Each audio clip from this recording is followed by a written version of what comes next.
When she closed her eyes, she remembered that day, and she, crying from guilt, and also the voice of the priest who calmed her down.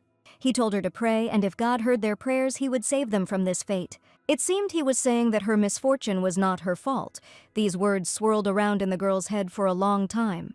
England, 1824. In the middle of the night, a girl woke up Rebecca. Reluctantly opening her eyes, the girl asked if they lived in a country on the path of industrialization. The baby needed to go to the toilet. Rebecca was left alone after her mother's death. She was sent to Agnes Workhouse on the outskirts of Wales by the Poor Law Commission, and in that place she met her, a girl named Lucy. Coming out of the restroom, she asked how long Rebecca had been waiting for her. She thought she would die of cold and said that next time she would go to the toilet herself, but she was afraid of the dark. Like her, Lucy came here from London when she was 4 years old, and although they had the same hair and eyes, they were complete opposites. Lucy was the child everyone loved, but she was also a dark creature who couldn't get along with anyone. If she hadn't spoken to her that day, said hello, and introduced herself as Lucy, Rebecca thought she would never be able to make friends in the workhouse. However, on the way back, the girls heard a strange sound coming from the yard. Rebecca asked what that sound was, and Lucy assumed there was a puppy there and decided to run and check. Rebecca reminded them that they were not allowed to wander around at night, and that if they were caught, they would be punished by the manager, Mrs. Coney. But the girl stopped near the bushes. Rebecca had already run up to her and angrily called out to her to get out of here. However, the little girl looked into the distance in amazement, saying, "Mrs. Coney?" The girl asked, "What?" "Look," said Lucy. "There's caretaker Stewart and Mrs. Coney. She asked what they were doing here." Rebecca called out to Lucy in fear, realizing what the two were doing, but the older one timidly told her to remain silent. "But Mrs. Coney has a husband," Lucy mumbled, and her friend replied that they would just pretend they didn't know anything. If this matter came to light, nothing good would come of it. Rebecca asked if she understood and asked her to promise. The reason she told Lucy that was because there were several rules in Agnes's workhouse. Firstly, we had to get up strictly at 8 in the morning. Oversleeping or being lazy was not allowed. Secondly, the work lasted until 11 in the evening. No matter what happened, the work for the day had to be done. And thirdly, only 10 minutes were given for eating, and under no circumstances were you allowed to ask for anything. Stewart irritably told Eliana that she was asking for food, that she really was a greedy child. "They say that greed is the source of sin. God does not ask for this," he asked, but there were no concessions in the name of ensuring that the beggars and panhandlers did not become lazy. Stewart dragged them along with him and beat them. And all this was done by Warden Stewart and Mrs. Coney, and so they could do nothing about it. This drove many people crazy. They worked for 15 hours, but they felt sorry for a plate of porridge. That bastard hid the food and lived happily. Otherwise, how did this dog's brat get so fat? Sarah screamed that Eli had gone hungry for 3 days because of this stupid rule. Rebecca asked Nancy where Lucy was, and Nancy replied that Mrs. Coney had called her. This had been happening frequently lately, and the girl was worried that Lucy had done something wrong too. It seemed that Rebecca knew the truth, but chose to remain silent, and that night Ellie could not calm down. The girl angrily asked Eli to stop crying because of her. She couldn't sleep. But, Eliana answered plaintively, she was so hungry that she could not sleep. Lucy felt sorry for her. But then the hungry girl started crying, saying she wanted to see her mother. Lucy asked her not to cry, saying that she needed to be patient a little and her mother would come. "True?" Eli asked. "True," the girl answered. She still vaguely remembered her mother. The girl said that she was a beautiful woman with golden hair, white skin, and expensive clothes. She always called her a unique child and sang lullabies to her every day. True, the girls were surprised. She was a child from a rich family, they didn't know.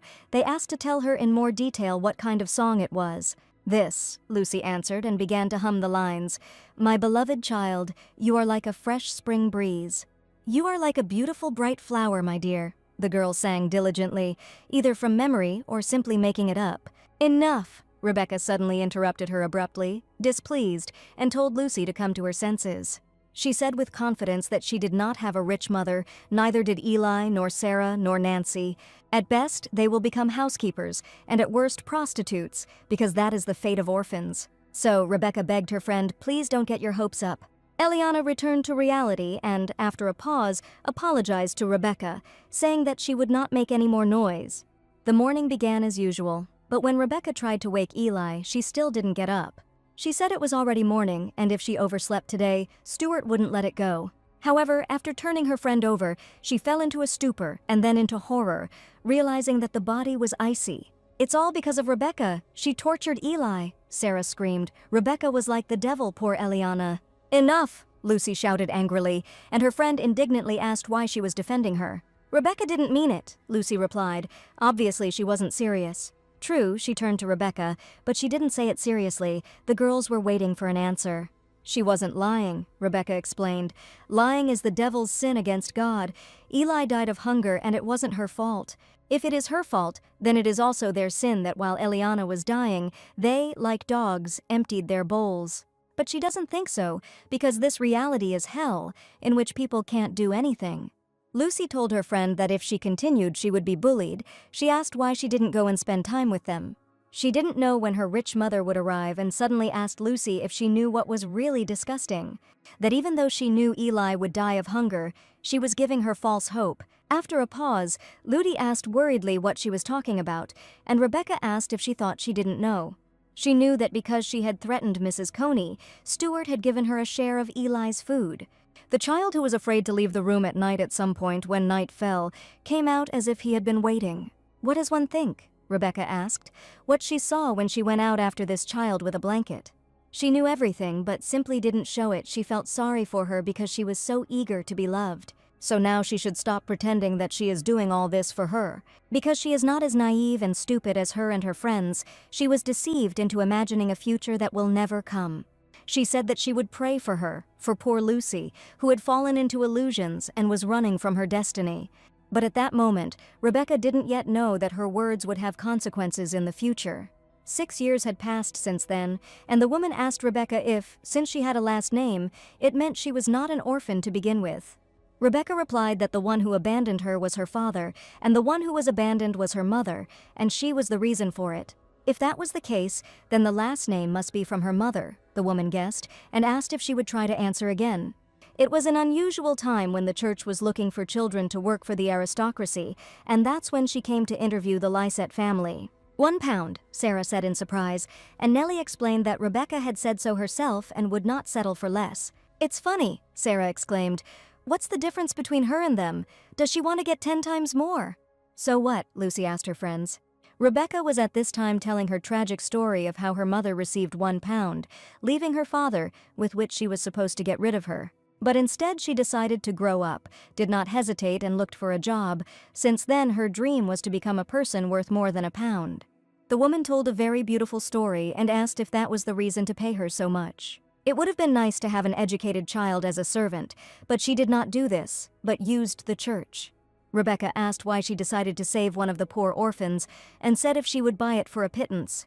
The church people will take this as useless help from a noble woman, but if she gives £1, the conversation will change. In short, it was the value of the lady's reputation that she offered. In response to this, the Duchess laughed and praised the girl for her bold assessment. After the conversation, Rebecca left the office and stood for a long time, putting her thoughts in order. The Duchess offered £4 for Rebecca, which was the price she had in mind. And of course, it was about the girl, not her. Rebecca was pleasantly surprised at the moment. But now the realization of the price for her labors, for the ransom from the church, overtook her £4. At last, she was a person worth £4, which was more than she had expected, thank God. The owner of the workhouse called Stuart like a dog and ordered him to go and buy a newspaper. Shit, thought the fat man. He could have left this job to the kids, and he bought the newspaper from the boy. After purchasing it, Stuart decided to see what the newspaper was publishing. Lucy told Rebecca that she had heard a rumor that she had been hired as a maid by the Lysette family and asked her to accept her congratulations.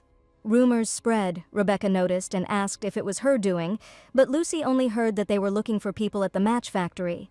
She thought about going there and reported that Sarah and Nancy were going there too, but Rebecca was not interested. Lucy felt that if they separated now, they would never see each other again, but Rebecca was happy with this option. Each had their own place. Their salaries would differ by 40 times, but she asked Lucy not to be too upset. At least they would learn how to make a living there without stealing from others, so it was a happy ending for all of them. But then Sarah called out to both girls and excitedly asked if they had heard the news. She reported that a man had been sent to their workhouse to find the lost daughter of a wealthy family, which Rebecca thought with horror. They say that if it is confirmed that it is you in this photo, your life will change dramatically. And everything will be wonderful. Sarah compared the photograph of the baby with two similar girls. But then, after reading the name of the wanted child, she congratulated Lucy. The girl's name was Lucy Maitre. A chill ran through my whole body. How is this possible? It can't be. Why her and not me? Thought Rebecca. At dinner, it turned out that Rebecca said she was not hungry, and the girls realized that she was jealous, because Lucy would soon become the daughter of rich people. Today, Stuart even cooked a special dinner for Lucy's last day. They had tea and scones for the first time. But Lucy was worried about Rebecca. Sarah asked where she was going, if she would like to have tea later. The girl answered. Apparently she went to look for Rebecca, Nancy said, and indeed Lucy is too kind. How is this possible? She screamed in the prayer room. She never acted hypocritically or told lies. But why not her? Why? She screamed why then Lucy and not she was saved, and then Lucy turned to Rebecca. The girl slowed down, calming her anger, but still asked Lucy, still irritated, how she knew she was here. The girl explained that every time she wanted to run away, she came here and she knew that she hated her. After what happened to Eliana, Sarah and Nancy mistakenly thought of her as an indifferent and cold person. But still she prayed for her. Other people may not know, but she was sure that she was a kinder and warmer person than others. Therefore, she asked Rebecca not to be too upset and promised to hire her as a maid, joining the Maitre family. She meant it because her parents would never come for her, Lucy said cheekily.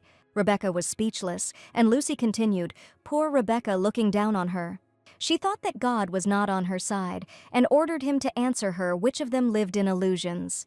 Rebecca couldn't hold back and angrily threw Lucy to the floor, clutching her throat with both hands. And in my head I heard the priest's words, "Pray, Rebecca. If God hears their prayers, he will save them from this fate."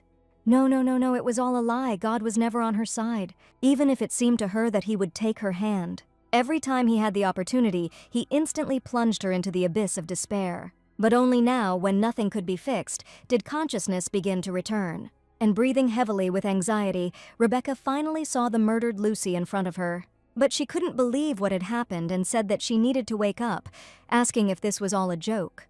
She asked if she was sad, and the answer was no. She just realized it. The only one who could save her was herself. She said that from the workhouse, Agnes, the Maitre family was not a place for people like her to be snooping around. The men asked her name, and Rebecca appeared on their doorstep like a ghost in the night. And smiling broadly, she said that her name was Lucy Maitre. Agnes Workhouse, may God's grace always be with you. The house was on fire. At night, the weather was just as unsettled. There was a thunderstorm, and the child was allowed into the estate. There was talk that she was the only survivor of the workhouse fire and claimed to be Lucy Maitre. But there were doubts. I remembered the countless number of scammers who came here. A noblewoman approached Rebecca and asked if she was Lucy. It was clear at first glance. As Lucy described, she was a beautiful woman with golden hair, white skin, and expensive clothes. Soft, curly hair like Lucy's, beautiful eyes with a kind look, probably surprised by the news of the fire. And she hastened to check whether the surviving child could be her daughter, having found her mother after many years. She should behave differently. The woman asked if she recognized her, and Lucy apologized. She lost her parents when she was little, so she didn't remember much from that time. But she remembered the voice that always called her a unique child and sang lullabies to her every day. My beloved child, you are like a fresh spring breeze. You are like a beautiful bright flower. My dear, as soon as Rebecca finished, the chair fell from under her feet, and the woman hugged her. The security guards became alarmed. But suddenly I saw this touching scene, making sure that the lady was okay. It's her, the woman repeated, crying. It's her, tenderly pressing the child to her chest. The servants were also excited to learn that the mistress was returning with the young lady. The servants and the whole house were in an uproar, as was the mistress's nephew, who ran out to meet them. The woman addressed the young man as Ron. The young man stood stunned, looking at his aunt and the child next to her. She asked her nephew to meet his younger cousin, Lucy Maitre. And Lucy introduced her cousin, who was very helpful in her search, said the lady. Still stunned by this sudden news, Ron asked his aunt to talk for a bit. But the woman suggested getting to know her gradually and offered to come into the house to show Lucy something special. She brought the girl into a room completely filled with various toys. Mother explained that this was her room and asked if she was surprised. After all, she had grown so much, but the room was still the same. She didn't know if Lucy remembered, but from the day she lost her, just like in this room, her time stood still. Her daughter was taken away right before her eyes, so every day was painful. Someone said that she was dead, that she should give up. But she and her father did everything possible to find her, and the tree they planted then has already grown, just like her. Thinking about how she had suffered all these years, Rebecca heard the woman's trembling voice, and looking at her tense shoulders, she was able to understand something. One day, just like Lucy, she too instantly became someone's favorite daughter. Therefore, consoling her mother, she asked her not to cry and, hugging her tenderly, thought, she promised the woman that she would never leave and would never be caught in a lie.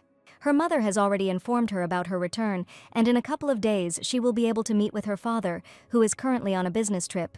And now she was offering to eat and share stories, but before that she thought she would start with clothes. What Rebecca asked in surprise, but before she could do anything, she was dragged away by the maids. Screaming from the awkwardness of waiting, she embarrassedly asked them why they were doing this. She said that she could wash herself. "Oh, young lay," the servant said to her, "why are you shy? She needs to get used to the servant's hands." And the girl didn't even have time to object before one of the servants ordered to grab her. At this time, Ron approached his aunt and asked where the child was. Charlotte said that she would change her clothes and come down. The woman turned to Ron, and when he noticed, she thanked him. She said that without him they wouldn't have been able to find Lucy, but Ron asked her if she hadn't said that. The guy said that he and his uncle were like parents to him, and that their family's affairs were his affairs too. But now there is no need to do this, because Lucy was back and she wouldn't make him bear this burden anymore. But then the maid exclaimed to Milady that the young miss had arrived. My God, Charlotte was surprised how beautiful she was. In these clothes she looked very much like her father, and asked Ron if it was true. The boy reluctantly agreed with Aunt, and the woman and the servant sat the girl down at the table. However, Lucy looked at the empty plates and cutlery without doing anything. Then her mother asked what was going on. The girl said that this was the first time she had sat at such a table, so she didn't know how to use a knife. There was no need to worry, the woman replied. She would gradually learn manners and etiquette. Embarrassed, Rebecca thanked her and said that she would try to become a person suitable for this family as soon as possible.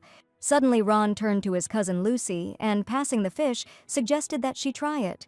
And then he asked her how it was. Was it tasty? Yes, Rebecca answered after trying the dish. It was tasty. True, the cousin asked suspiciously. How strange it was. It seemed she hadn't liked this before. He explained that when she smelled herring, she immediately cried. Because of this, they stopped preparing dishes from it in the house. True, Lucy asked. Apparently, while she lived in the workhouse, her tastes changed. It was impossible to be picky about food there. There was no food of its own, and someone died every few days. So for her, food was not a matter of taste, but of survival. But despite this, she could now sit next to her family and eat family food. The girl said that she had nothing more to wish for, and Charlotte and the servants were moved by Lucy's story. They immediately rushed to Lucy, their little angel, and told her to eat whatever she wanted. Rebecca kept her face in front of Lady Charlotte, but she was thinking, Ron Matry, did he just test her?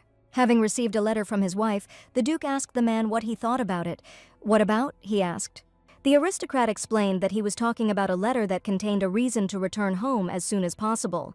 Charlotte wrote to her dear husband, greeting John and asking if he had finished his business yet.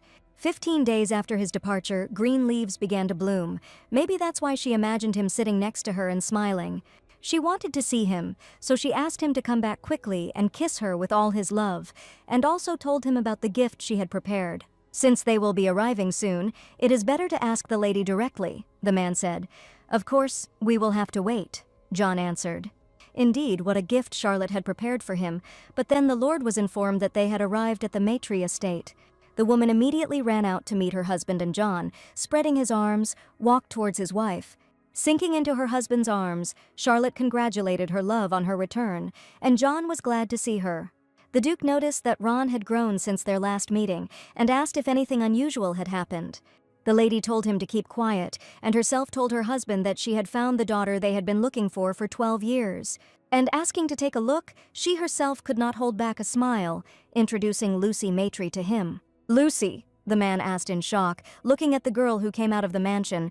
She. After the meeting, Rebecca told the servants that her father really did have big hands. What? The girl asked, and she explained that she thought about it when he stroked her head. Welcome, Lucy, the man said, and Rebecca stood there dumbfounded, thinking. If she also had a father who was looking for her, he probably would have called her by name in the same way. She imagined a man who looked like the Duke telling Rebecca, "Welcome home." The girl asked Michelle to listen and asked what kind of person her father was. The servant thought about it. She said that the gentleman is a very kind and caring person, but his attitude depends on the person. For example, he had a rather strained relationship with his nephew Ron. The boy was afraid of him.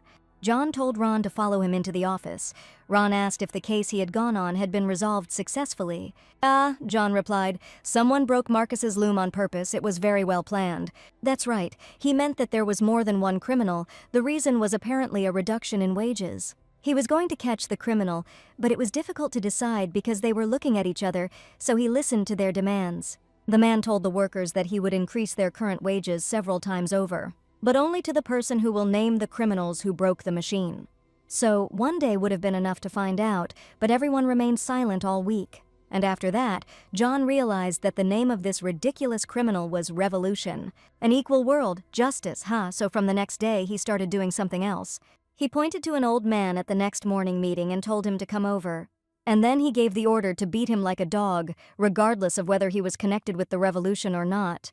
He explained to his niece that he simply wanted to show them what would happen if they, being useless, asked the rich for money. True, so to speak. In the words of that swindler who entered this house, John finished. It was about this time, the aristocrat asked, when Charlotte lost Lucy. Although she sometimes worried when she saw a child who looked like her, she never brought anyone into the house. The man asked the young man, coming closer, what he thought. Was it really her? It would be good if that were the case. He watched closely, and Ron said, "The most important thing." And he hesitantly asked his uncle whether this person was needed in this family or not. The revolutionary was satisfied with his stepson's answer, and calming down, he said in a voice that Ron was right. It seemed to him that his wife really needed this child now, so they would just leave her here for a while. But he asked Ron not to forget that if something like this happened again after he left the mansion, he should seriously consider his usefulness. Finally, he asked his nephew if he understood, and the boy, clenching his fists, answered yes. Having heard everything that was needed, Rebecca ran away, thinking that Michelle was right. He was born the second son, but took the place of the head of the family, and he is cruel to those who do not bring benefit to the Maitre family. And at that moment, Ron knew how cruel he could be to those who could not be of use. If he treats even his blood relatives like this, then what will he do with someone like her? What should she do now? Run. But where to? Because now she doesn't even have anywhere to return to. But suddenly she was torn from her thoughts by her mother, who was rushing towards Lucy, crying. "What is it?" Rebecca asked in surprise, saying that she had scared her. "And what kind of paper was this?" Michelle explained that this was an invitation, or rather, something like a request, to allow her daughter to take part in the meeting. But they are refused, considering that their mistress once held the title of Lady. It probably shocks her. "Lady?" Rebecca asked in surprise. "My God, young miss, she didn't know," asked the servant. And she explained that their mistress came from a noble family that held a seat in Parliament, but turned her back on her family. She married a gentleman who came from a capitalist background, and the high society was not happy with Mrs. Maitre, as their family was not that rich at the time. And it must also be because Milady rejected the Count's marriage proposal. So, in a word, Rebecca summed it up reproachfully, the Maitre family is rich, but not honorable. Michelle had told Miss that it was a bit much to say that, but Charlotte said that Lucy was right, and it was all because of her. However, at that time there was something more important to her than the honor of the family, Mrs. admitted, and that was John's beauty. "What?" the servant and her newly made daughter asked the woman, stunned. But Charlotte immediately began to justify herself by saying that she was a very young girl then, and everyone was weak in front of handsome men. Rebecca still couldn't figure out whether she liked her husband or not, but then the girl said that there was one way. The girls looked around in surprise. She asked if maybe they knew Mrs. Wolfe. It was the so-called invisible hand that helps people enter secular society with practical success. It was rumored that the marriages she had a hand in were always successful, and that she was at the head of high society. There was a secret annual event where it was said that anyone who caught her eye would be able to enter high society. No, Charlotte could not send Lucy to such a mysterious evening with a suspicious woman whose face she did not even know. Besides, John wouldn't have agreed either, but then Lucy said that she would go there secretly from her father. The woman was worried, but Rebecca had already made up her mind after all. It was important to become necessary to this house. If this is the case, then she will prove that she is the one this family needs. He left everything for her, his title, position, and glory, and now she was going to leave him. "I'm sorry," the girl said without remorse and asked what she could do. How could she love someone who had nothing? She was saying goodbye to Ethan, the man who had once been everything to her. Damn. As soon as he arrived in London, he had a dream about something he didn't even want to remember, because 4 years had already passed. "Welcome," said the mother, and asked how he could return 4 years after he had abandoned his family and run away with the governess. Without title, position, or glory, she asked if he had anything left. Everything was the same as before, Ethan noted.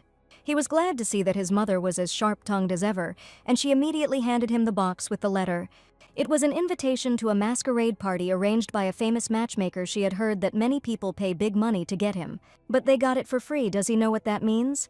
Apparently, Ethan replied, that he is a pretty good stallion. Unable to restrain herself, she hit him in the face. And she screamed, which means that they paid attention to him. While he was gone, she defended the honor of the Grey family from his scandal as best she could. Mother shouted that now he had to do what she said, calling him an irresponsible boy. After a pleasant meeting with his mother, he left the office and, disappointed in himself, thought about what he should have done. Sam turned to the young master and asked what had happened. He returned without saying anything. And he also asked what was wrong with his face, but Ethan thought about what he should say before answering. He asked if it was lucky that it all ended with a slap in the face, and explained that he was talking about his mother. She usually doesn't show her emotions, but now she's clearly disappointed, and this love affair now seemed funny to him too. Sam asked the young gentleman what had happened to Catherine, and Ethan replied that they had separated for 3 years already. More precisely, she left him. Not even a year had passed since they left the mansion. She thought that he would make a duchess out of her. But somehow, when she followed him, there were more difficulties than when they were in London, and she left, saying that she could no longer live like this. But after these words, he waited a long time for her return. But she never returned, so he came back here to London, Sam assumed, to find Catherine again. And Ethan asked if he thought he was being naive. He had more important things to do. Sam asked what he meant, and the young gentleman replied that he had to please his mother first. At the same time, the letter they had been waiting for, Mrs. Volcom's invitation, finally arrived at Maitre's house. "It came with it?" Rachel asked as she opened the box.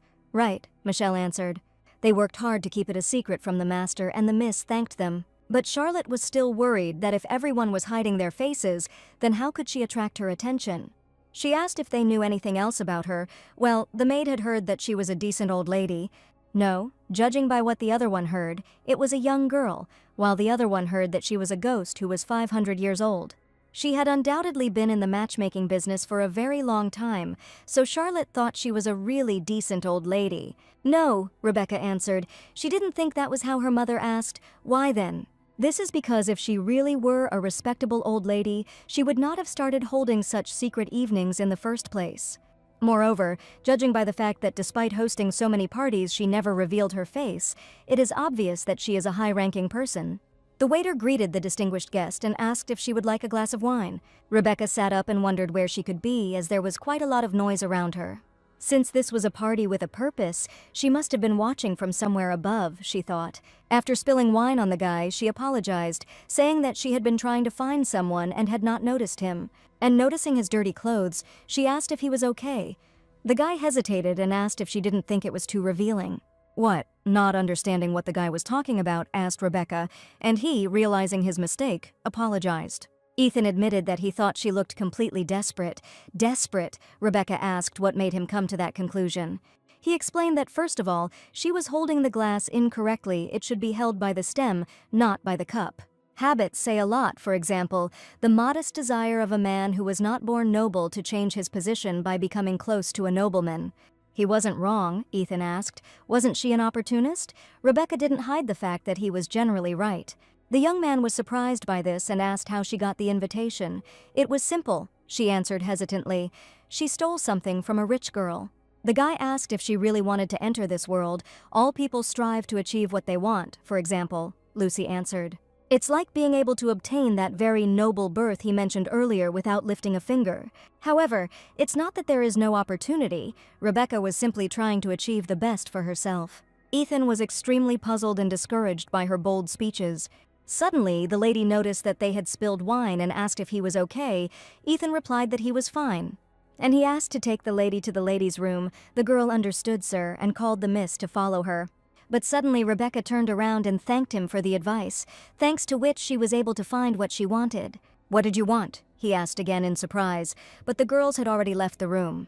She was taken to the ladies' room, but before that, Rebecca asked if they could talk to her, Miss Volcom. What is she talking about?" the lady asked worriedly, and Rebecca asked, "She called her miss. And when I addressed that man earlier, I used sir, but the people who come to this party don't know each other's identities. Everyone wears masks, so staff simply call everyone guests," she noted, "and only one person knows the identities of the people here," she said, removing the veil from the lady's eyes.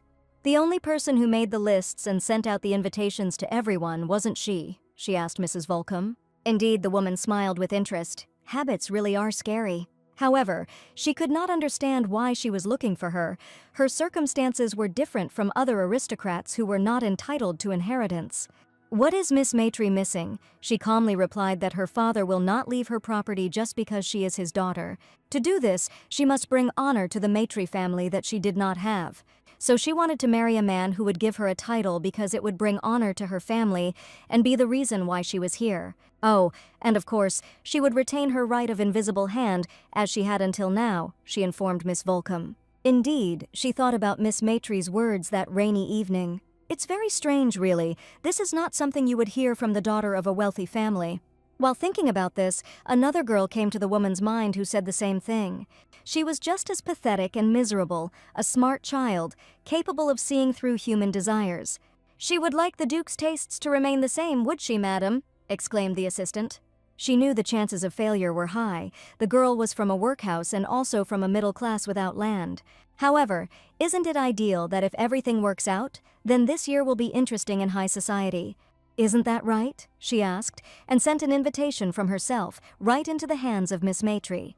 She invited her to Mrs. Marilyn's apple pie shop. "Seriously?" she asked discontentedly. "Oh my God, what is it?" asked Miss Volcom. "There are delicious pies here." Lucy wasn't talking about that. She asked to introduce her to someone. The woman asked for calm in any case. It would be unwise to immediately introduce a middle-class girl to a higher-class one. Moreover, their object had already been abandoned by a woman, so if they rushed, they would cause disgust. And who was their target, she asked. Ethan Gray, the Duke's only son, recently returned from studying abroad. He had a younger sister named Belle, who is currently one of the most popular girls in social circles. If she sits at the same table with her, it means that she has a strong position in society.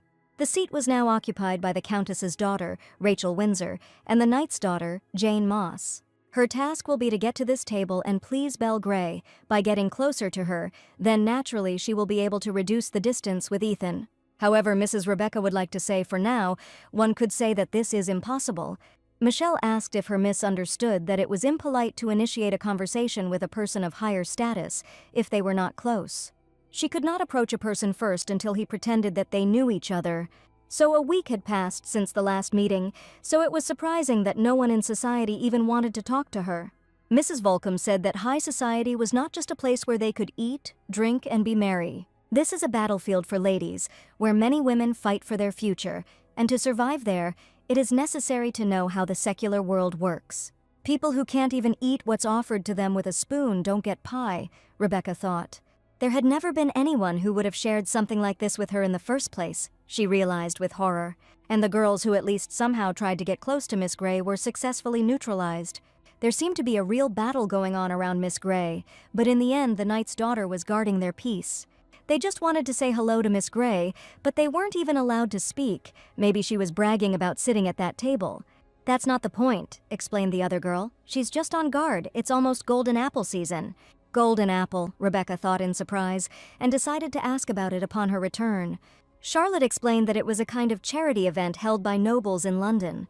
Realizing that her daughter was interested, the mother asked if she wanted to participate and said that she would tell her a story. One woman once received a piece of a golden apple from an artist she sponsored, and now every year a lucky woman is chosen. The winner received a golden apple and a couple to manage the following year's event last year. Miss Gray won. The most beautiful girl in the world. After hearing this, every girl will want to get this title. If rumors about him spread, then it would increase the chances of marriage, Rebecca thought. She was confused by the word each, and remembering one of the ladies from Miss Gray's retinue, she decided that this was not so. God, this is rare. My mother asked if she really liked someone. Maybe it was someone from a famous family. The girl was surprised, and Charlotte exclaimed that she was jealous there was a time when she was like that too. She asked if Jacqueline remembered, the next day, when she ordered her dress here, all the girls in London went to her shop. How could she forget? That day she was very confident and more reserved. Just looking at her, she felt her nobility. And now she couldn't even choose the dress she wanted her daughter to wear to the party. Did everyone really dress like that these days? Almost crying, she said that Lucy would look better in lighter and nicer clothes. Nothing could be done.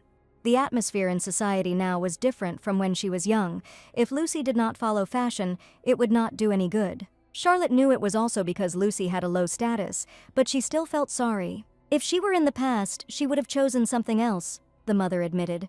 And Rebecca immediately asked what she would choose. She was interested and she asked to tell. What choice would mother have made if she had been an aristocrat? Asked her daughter.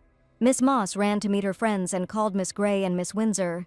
Did you hear? Jane asked them, and told them that Scarlett would come to the Golden Apple party. Scarlett is the one who got kicked out of the group, Rachel asked. Yes, Jane exclaimed. What's the point? She criticized their group, calling it vulgar, and on top of that she formed her own group. How dare she come? What shamelessness, she screamed, but then Belle admitted that it was she who called her. She explained that her father had made a large donation last year, so she couldn't help but invite her. But, good job, if Belle hadn't invited the child, knowing that his father had made a donation, her reputation would have been ruined, but this is probably the same reason Scarlett didn't reject Belle's offer. If she avoided her, she would ruin her situation, but what about her? Jane thought worriedly. All this time she had been coaxing her and saying all sorts of flattery. She tried her best, but she was never invited. How could this be? Thought the third friend. The three of them arrived at the veranda where a crowd had gathered, and Belle asked what was going on. And the girl anxiously pointed to Miss Belle ahead at the lady sitting proudly at the table. She was going crazy, the girls whispered, because she was the only one sitting at Miss Grey's table. The girls asked how influential her family was, and Rachel couldn't take her eyes off her. Look, Jane immediately started up and shouted, asking if she had gone crazy and how dare she sit there so unceremoniously. She shouted right in Rebecca's face that this was Miss Grey's table and no one could sit at this table without permission. She told her to leave quickly, but Rebecca didn't even think of responding to the rudeness. Jane's pride was dented by the gambling. The girls standing behind thought it funny that she ignored Miss Moss.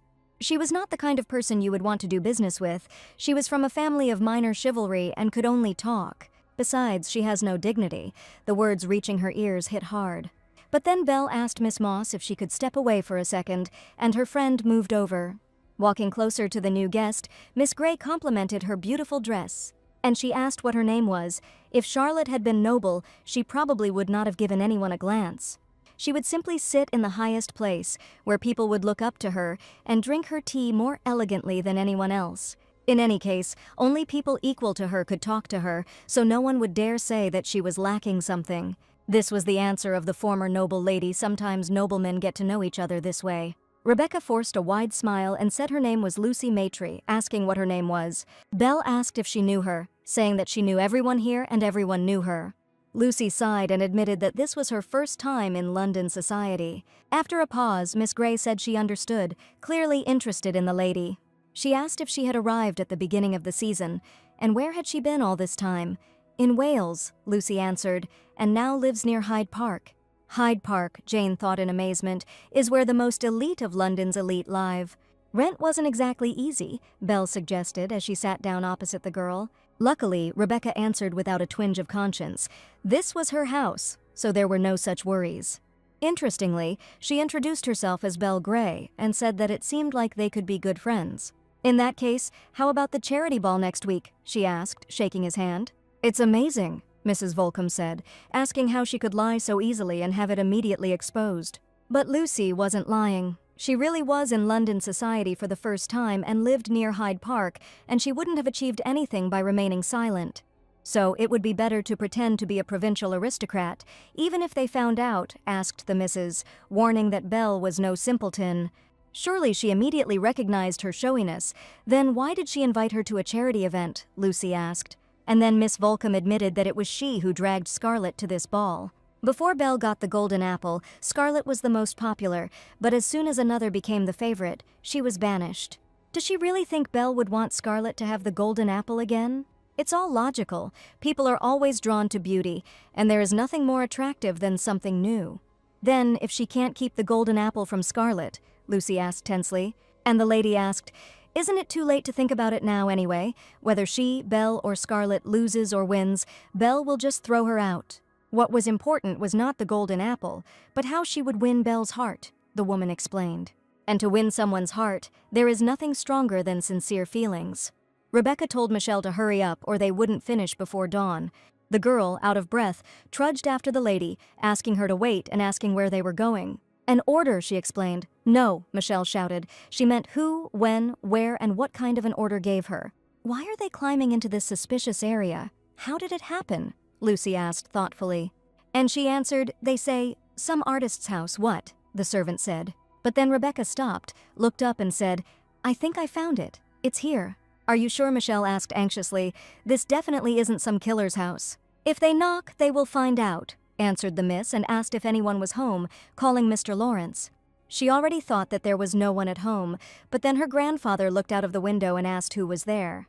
Rebecca apologized for disturbing him and introduced herself as Lucy Maitre, saying that she had come to give him something from Mrs. Volcom.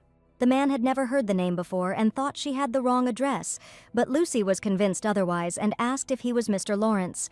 The girl explained that she had come to give him a letter from his patroness, Miss Melissa, and also to inform him of her death. As a result, the grandfather let them into the house and, having received the letter, said, well, she died. Lucy said she passed away quietly at the age of 65, surrounded by her family. Mr. Lawrence asked sadly if she looked happy. She didn't see her in person, but if he remembers her as a kind person, then that's how it was. Rebecca asked the artist what she, Mrs. Melissa, was like. How can I say? The man began his story. She was rather simple-minded. Loose hair, gathered up anyhow, clothes that have long gone out of fashion. It was immediately obvious that she was not interested in the opinions of those around her, but at the same time. He asked if she was okay. He told her to watch her step. If she continued to constantly look back, she would get seriously hurt one day. At the same time, she was the most beautiful person in the world.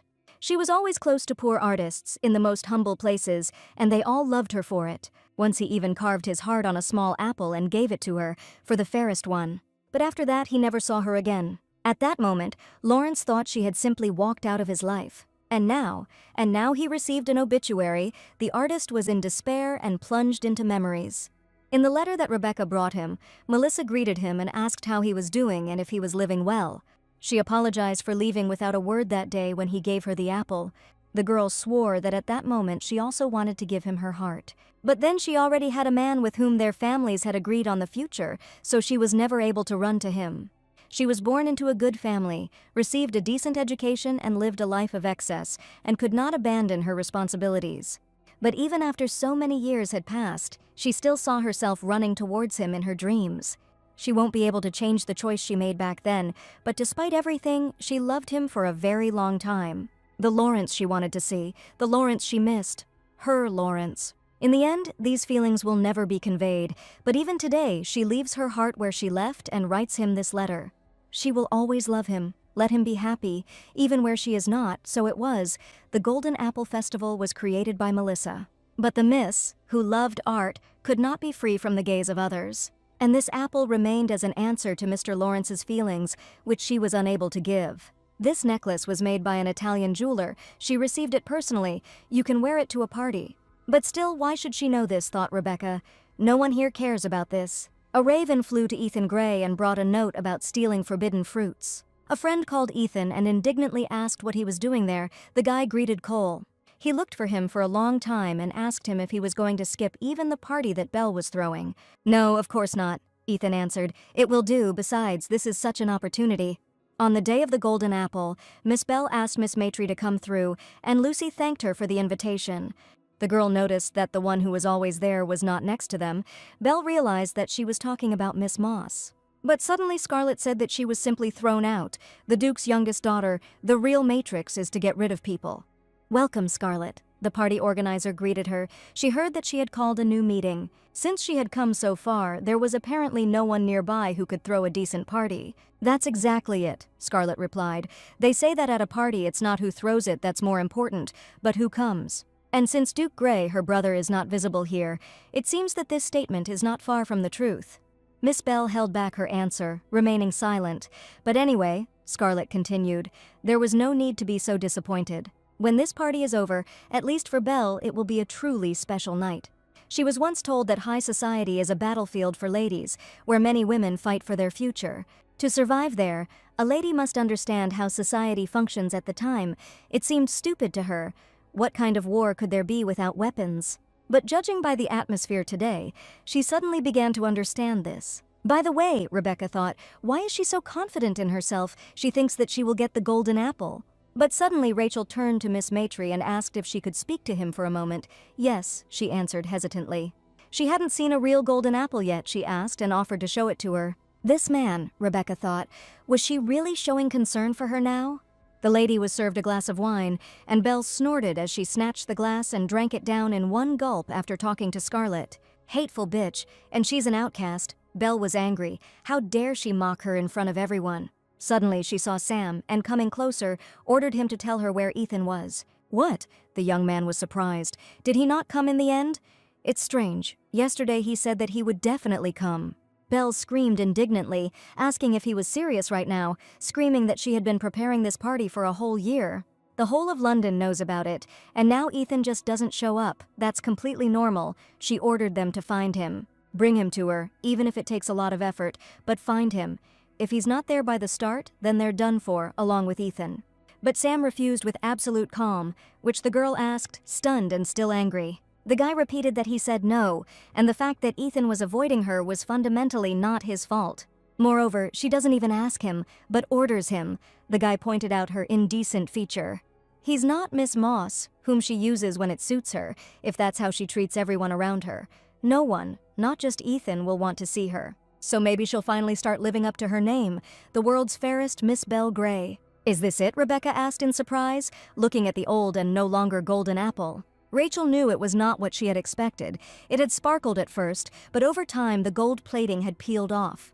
But that is precisely why this apple has become a symbol of a tradition that is already 40 years old. Mr. Lawrence, he once had time to cover trees with gold leaf, but now it's not like that at all. There was a leak from the ceiling, and she asked where he spent the money from selling the paintings, but the old man didn't have money for paints, so what kind of repairs were there? After thinking about his words, Rebecca's face changed, and Rachel asked Miss Maitre what had happened. She replied that everything was fine, but she wondered if Miss Melissa had founded the festival to support poor artists. Then why did Mr. Lawrence's situation only get worse, when this same event has been going on for 40 years? Isn't that strange? She asked, stunned. What exactly? Rachel asked. Previously, the state distributed humanitarian aid to the poor, but the children never received this aid. She asked Miss what she thought. Why? How should she know? Rachel asked in surprise. This is exactly what we are talking about. The sponsors did not know in whose hands everything ended up and how they managed it.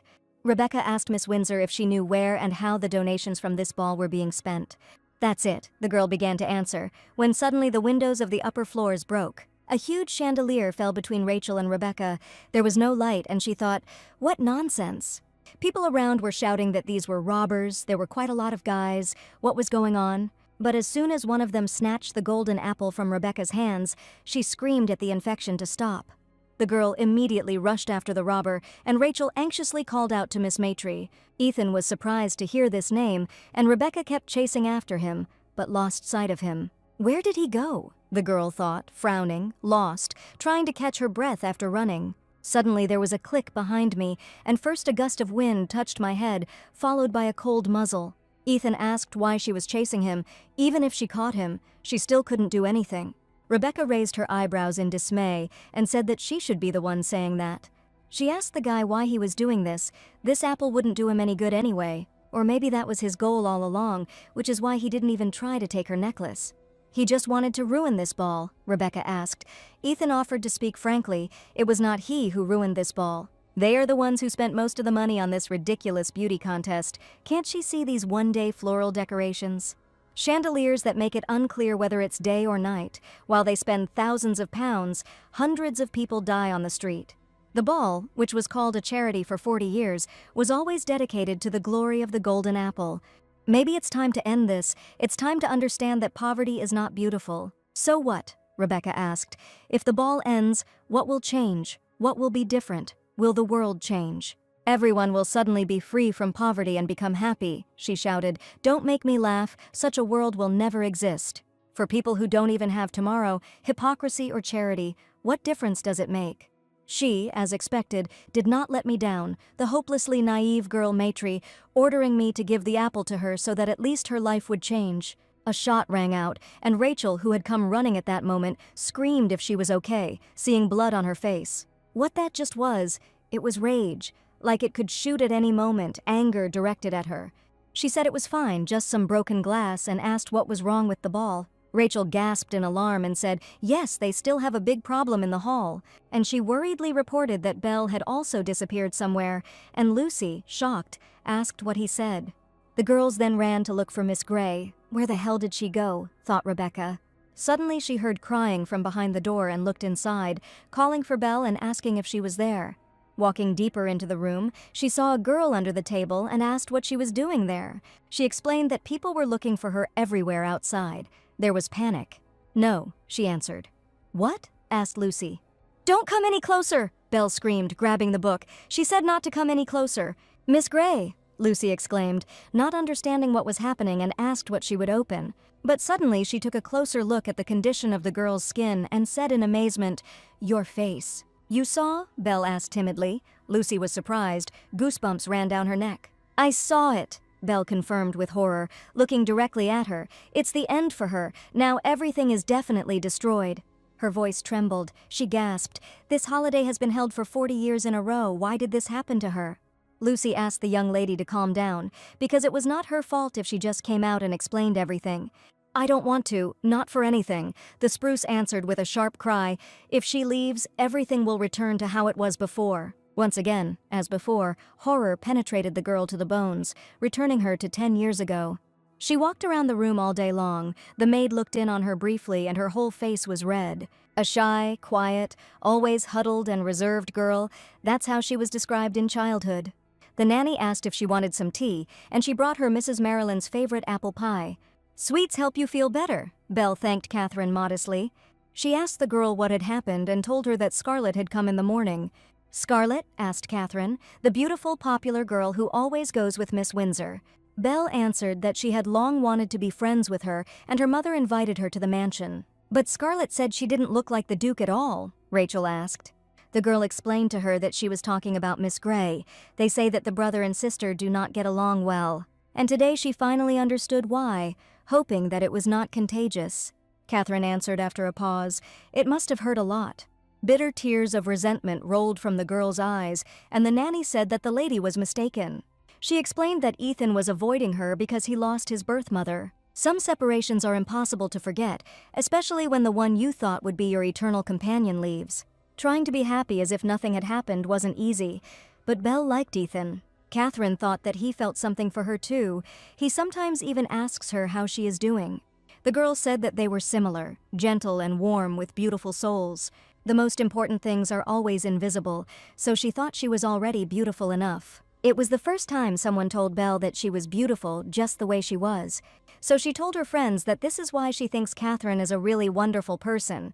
She could chat about her for hours, and Sam began to get very irritated, all the time, "Catherine, Catherine." He said honestly that he was already sick of listening to the same thing. "What do you mean she's beautiful the way she is?" the boy asked indignantly and simply called her a liar.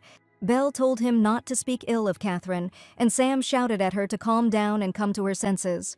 He was indignant about the fact that she melted from a couple of words from some governess. He was ready to swear that, in fact, she had other thoughts. Suddenly, Rachel gasped and noticed how particularly sarcastic Sam was today. And she shrewdly asked if he was really jealous, hitting the proud young man's target right on target. "Jealousy?" he asked angrily. Why should he be jealous of this pumpkin?" He told Belle not to have any illusions. No one in this house was interested in her, neither Scarlett nor Windsor. Even her great Catherine, if it weren't for Ethan, no one would want to stand next to her. The next moment, a piercing scream was heard, and the children began to fight. "You're something, miss," said Catherine, "but why jump into a fight right away? What's the point of training her then?" "He is a liar," said Belle, and asked if it was true. "Yes," the teacher answered. "She is not a pumpkin at all." But Belle wasn't talking about that at all, and she wondered if Catherine would be there for her even if Ethan was gone. But she asked to forget, and after several years she received an answer to the question she never dared to ask. The butler of their house informed Miss that Catherine had left for London with the young master.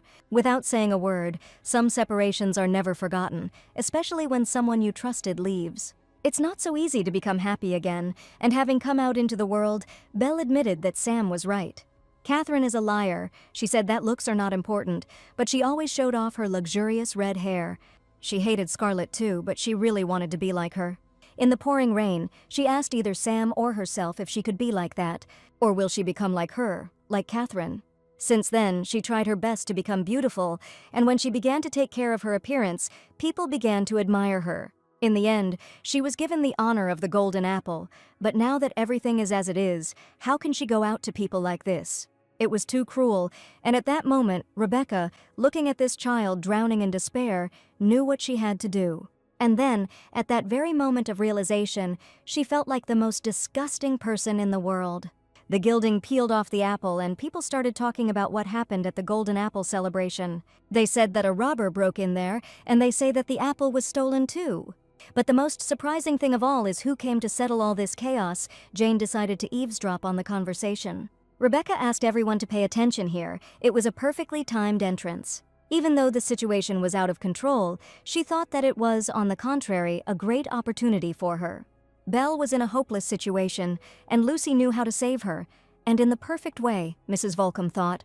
But why then? Why didn't she take advantage of the chance she was given? What was she even thinking when she left Belle alone on that stage? At first, the invited people didn't even recognize the girl who came forward. But suddenly Scarlett asked with a smile, "What, even if they saw it, they wouldn't recognize it, but it's Belle Gray." She, the mistress of the golden apple, those present were surprised. At that moment, being alone, Rebecca asked the young lady to get up. If she simply hid and left the hall, her entire reputation would collapse in an instant. "This party was already a failure," Belle whined. "Even if she went out looking like this, it wouldn't change anything." Then Rebecca offered to go out instead of her. If that was what she wanted, she could go out and calm everyone down, give them the answer they were waiting for. But then she will not only destroy a 40-year-long tradition, but will also forever be remembered as a coward who ran away and blamed everything on others. But that's not true. Even if Belle Gray isn't the most beautiful woman in the world, she's the one who deceived everyone and took over the glory of the golden apple. Just as she once decided not to fall for empty words of consolation, today she must simply play the role she has chosen for herself. It is better to be the one who deceives than the one who is deceived, and with these words they went out into the world. They shouted what was wrong with the golden apple, whether the apple with a 40-year history had really been stolen, and asked Miss Gray to answer. What she had lost, Belle finally answered, taking a deep breath, was just a piece of wood. The aristocrats were discouraged by her speeches. And Belle answered everyone through Lucy's words that he no longer sparkled or was beautiful, just a useless object. Scarlett screamed, asking if she was serious, if they weren't ashamed to say such things, being the owner of the golden apple. Then Miss Gray, grinning, asked to tell Scarlett what she could answer. And she asked, as if not only her but the whole nation, what makes this apple so special? Of course, this apple is a long-standing symbol of this party, but no one present knows the real meaning. Once it symbolized pure passion for someone, and then the responsibility and duty of an aristocrat. And now it has become just a decoration, a symbol of the beauty contest, which is why today she stands before them looking like this. Because what is more important than an apple that has lost its essence is their sincere desire to do good deeds. In the words of Rebecca, Belle believed that they would be the beginning of these changes, to the glory of the renewed golden apple. But it seemed that the aristocrats did not agree with the opinion of the two girls. There was deathly silence. As expected, Scarlett thought with a grin, such words would not touch people's hearts. But suddenly, unexpectedly, confident claps were heard from the crowd, Sam being the only one who supported Belle. To the great surprise of the young men, the clapping gradually began to spread throughout the hall. Tears came to my eyes. That's what a true, loyal friend always is. It was a truly magnificent speech. Thanks to Lucy's leisurely clapping, Belle Gray received the admiration and support of everyone at the party. Rachel, having finally found her friend, exclaimed, "Belle, what does this all mean?" She was worried. In fact, she should have gotten all this herself, so why did she do it? Mrs. Volcom asked. She thought that Lucy at least knew how to stand her ground, asked she didn't think that she sent her to Mr. Lawrence for no reason. Of course not, Rebecca answered. Naturally, she knew what she had to do, leaving that child in despair. It was just that the one who was there was a face she knew all too well. She didn't want to go back to the past again. That's why she couldn't do it. Mrs. Volcom said she would definitely regret this day. Why? Asked Rebecca. The fact that she won Belle's heart remains, but if this feeling disappears before meeting Ethan, does she really think that she will have anything left in high society? That is why it was so important for her to show herself to people. Because dumping a dud like her is no problem for Belle, and besides, she already has a good example nearby. And what should we do now, she asked the matchmaker, and why is she asking her, asked Mrs. Even if you hand it to her on a silver platter, she still won't take it, and she suggested trying to ask her new friends for something. But a truly hungry person will stop at nothing, she explained and wished him luck. Rebecca regretted a little later that she had not stopped Mrs. Volcom, who had turned around and left. After the end of the Golden Apple, several changes occurred in her life. Miss Belle was now glad of Miss Maitry's company and was happy to invite them to join her. One of them, Miss Volcom, no longer looked for her. She had a place at Gray's table. Lastly, Charlotte asked excitedly if she had been invited to Miss Gray's house. She was proud of it. "It's just a tennis match," her daughter answered. "But what are you talking about, miss?" Michelle exclaimed. It was quite an event that she became friends with Miss Gray so quickly. Charlotte asked if she would see the Duke of Gray if she went. "No," replied Lucy. "They say that even Miss Gray has not yet properly seen the face of Sir Gray, who has returned to London. So it's true that he has wanderlust. Even though they are mother and son, he is not at all like the prim Vanessa." "Mother and son?" Lucy asked in surprise. "Who is Vanessa?" "There is one," answered the mother, "an old friend of her mother. Now she is the mistress of the ducal house, lives in a completely different world." The mistress of the Duke's house, of course, but then she thought carefully, which meant Miss Gray was her mother's friend. When they met, the Duchess asked Maitry to pass, but this was a completely different level. But still, how could such very different personalities become friends, although even that is not important? "Does the Duchess know that she is her mother's daughter? What are you doing, Miss Maitry?" her friends asked. They asked her to hit faster. Lucy apologized and explained that she was a little lost in thought. She looked at the ball in her hand for quite a long time and suddenly asked the girls how to hit it. Rachel asked if she had never played tennis before. "And what does it look like?" thought Rebecca, before she wouldn't even have been able to leave the house at this time. But hiding the truth, she told her new friends that she didn't like to stand in the sun. Then Rachel offered to teach her. She said that as a child she was weak and did not like to stand in the sun, but after she started playing tennis, she became much stronger. After thinking about her words, Lucy finally turned to Miss Windsor and said that she was a very good person, and she took her away on a golden apple so as not to get into a quarrel, and when there was a robbery, she was the first to think about others. Rebecca admitted that she likes her warm attitude towards others. Rachel thanked him modestly and somewhat embarrassedly for his frankness. After the conversation, Miss Belle began the game, throwing the ball to the opposite field and shouting that she was going to start. The game was played actively. Everyone managed to save and score goals. The wind blew, the leaves rustled. The sun, scattered across the wide lawn, was warm, and the laughter of girls in lace dresses could be heard from afar. Suddenly, running back to hit the ball, Rebecca awkwardly tripped and fell into the pond. Rachel immediately asked Miss Maitry with concern if she was okay. Surprised by what had happened, Rebecca simply sat in the pond for a while. But for some reason, even so, it seemed that in such a place, she too could simply be happy. A smile appeared on his face. Upon returning to the estate, Belle invited Lucy to change into her clothes. Having finished changing, Lucy headed towards her friends, but when she decided to braid her hair, she realized that there was no ribbon. Thinking she was still in the room, Lucy turned around. And on my return I came across Miss Moss, who was rummaging through Miss Gray's things. Rebecca asked Jane what she was doing there, and the girl's heart sank. At first, Rebecca was still a bit surprised, but then her eyes relaxed when she saw the necklace. She started to point at him, but Miss Moss immediately handed her the ribbon she had dropped in the pond earlier. "Thank you," Rebecca replied, not entirely sincerely suspicious of the girl. And having received her ribbon back, she told the girl that she would go forward. Jane saw her off with a tense smile without answering. "Damn!" she thought in horror when the door closed. Had they really opened it? No, she thought worriedly. If they had found out, she would not have come out with such a calm face. But this oppressive silence, Jane thought that she was going crazy because she still understood this.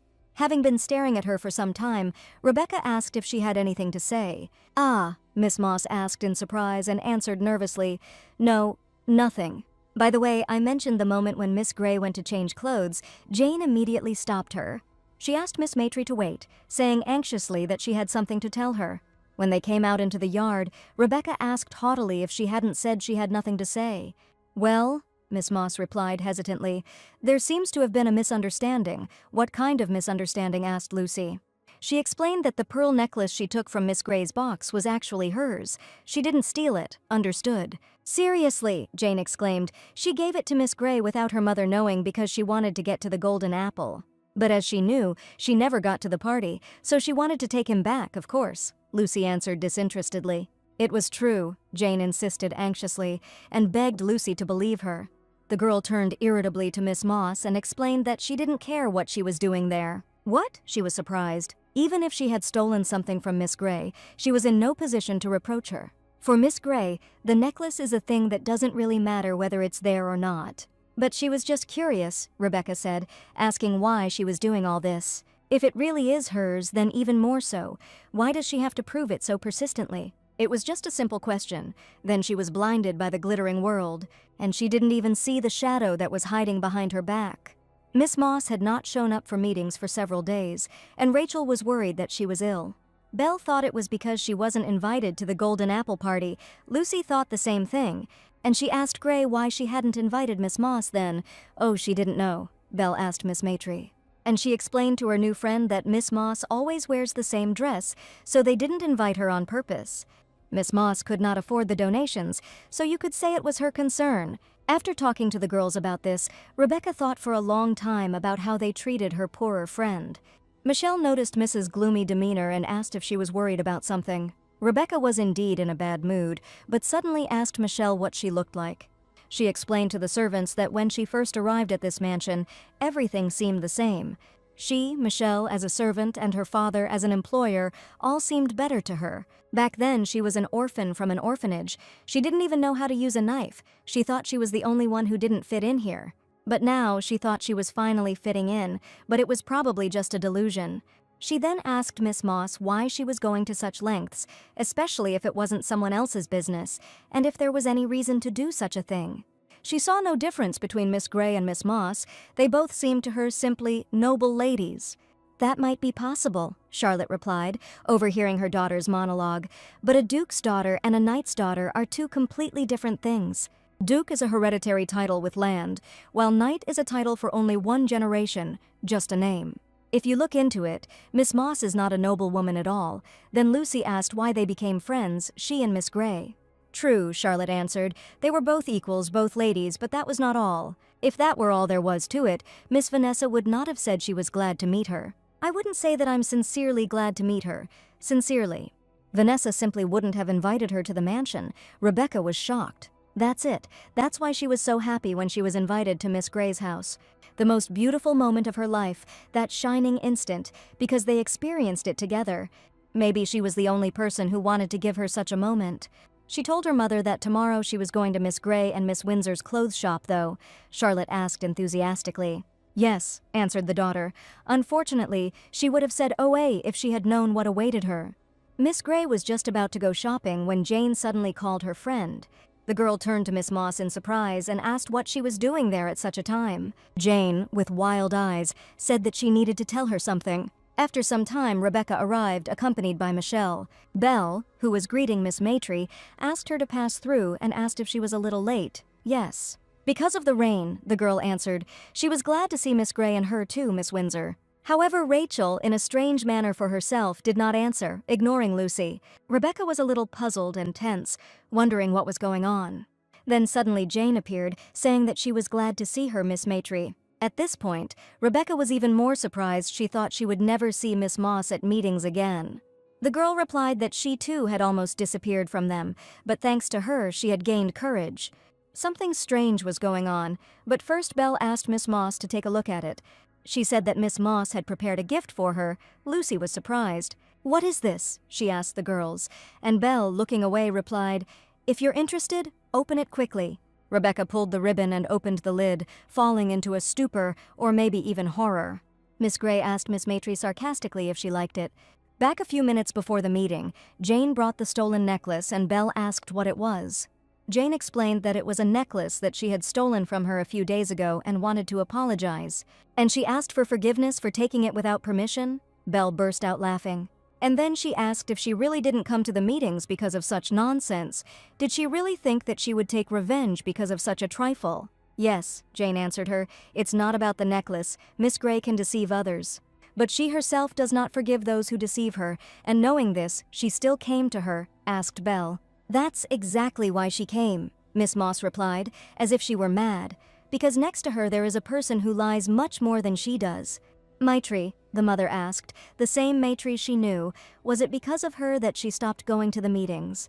She knows Maitre, Jane asked. Of course, the woman replied. She was at the center of the biggest scandal of her generation. Scandal with whom? The girl asked. She also knows, the woman answered with Miss Windsor's father. At that time, the Earl of Windsor was engaged, but his bride was taken away by Maitre, an act of the capitalist's son that enraged the entire high society. And then the daughter of that family disappeared and rumors began to spread, but who would have thought that these rumors were true? What are the rumors? Jane asked. That the daughter recently returned and was found in a shelter for the poor. Rebecca looked in horror at her old uniform, and Miss Gray asked Miss Maitre why she was hesitating. And she told her to try it on, because it would probably suit her. Rebecca's body was overcome with chilling horror. In the shelter where she lived, there was always one creature scurrying about. They carried diseases, ate food to the last crumb. It unmistakably appeared in the most stinking places and became a symbol of dirt. A creature that in itself was loathsome and disgusting in the eyes of Miss Gray. The same hatred shone in them as when she looked at this creature. Soon the door of the shop opened and Miss called out to Michelle, who was waiting for her. But this time, standing before her was a girl who had just been brought from Agnes's workhouse. Michelle immediately realized that they were making fun of her, but asked what she looked like. Michelle, hiding her resentment, turned to the servant Lucy. Suddenly, Belle threw all the things out of the boxes right behind her and ordered her to pick them up. Two girls, seemingly ordinary simpletons, looked at Miss Gray with humility and resentment. As soon as Rebecca reached for her things, Michelle immediately pulled Miss away and told her to give her what she would carry. But then Gray bumped into her, pushing the servant away and menacingly asking where she was going. Rebecca asked Michelle to move away, and with desperation in her voice, she said that she was fine. She asked her not to interfere in other people's affairs. Michelle was silent for a long time, choosing her words and holding back a burst of resentment for her miss. With a trembling voice, she replied that she was a servant of the Maitre house and mistress. She told Miss that if the mistress saw her like this, her heart would break. My heart was breaking, Miss Gray asked angrily, gritting her teeth, and she attacked the maid and accused her, shouting that it was she who had brought this girl into her circle, and now she even dared to speak. Michelle called Miss for help, and immediately Rebecca squeezed Belle's wrist with force, ordering her not to touch. She sullenly explained to the girl that she was angry at the wrong person. She had asked them to be angry at her. Immediately, Belle, in a fit of anger, called her a bitch and asked if she was still trying to sit at the same table with her. Suddenly, a rough male voice was heard, angrily shouting at her, asking what she was doing. "Ethan," Belle said, frowning as she looked at her brother Rachel. Seeing him was surprised. The guy angrily asked the girls what the hell they were doing here, and now Rebecca saw Ethan's face for the first time. Rachel immediately stood up for her friend and began to explain, but Ethan said that even if she was a servant, this was not right. He asked Rachel irritably how anyone could treat someone like that, and Belle immediately burst into laughter. She still couldn't calm down, but exhaling, she grinned and said to her brother that it seemed he should apologize. "What?" Ethan asked in surprise, but then his younger sister shouted that Miss Maitre was not a servant. "She's their friend!" she screamed, ready to laugh again, and Rebecca was ready to sink into the ground from humiliation and shame. "Isn't that so, Miss Maitre?" asked the cheeky girl, and Ethan was very surprised to meet this girl again, this Maitre. So what shocked him so much, Sam, the sister who had become evil in a couple of years, asked when they met.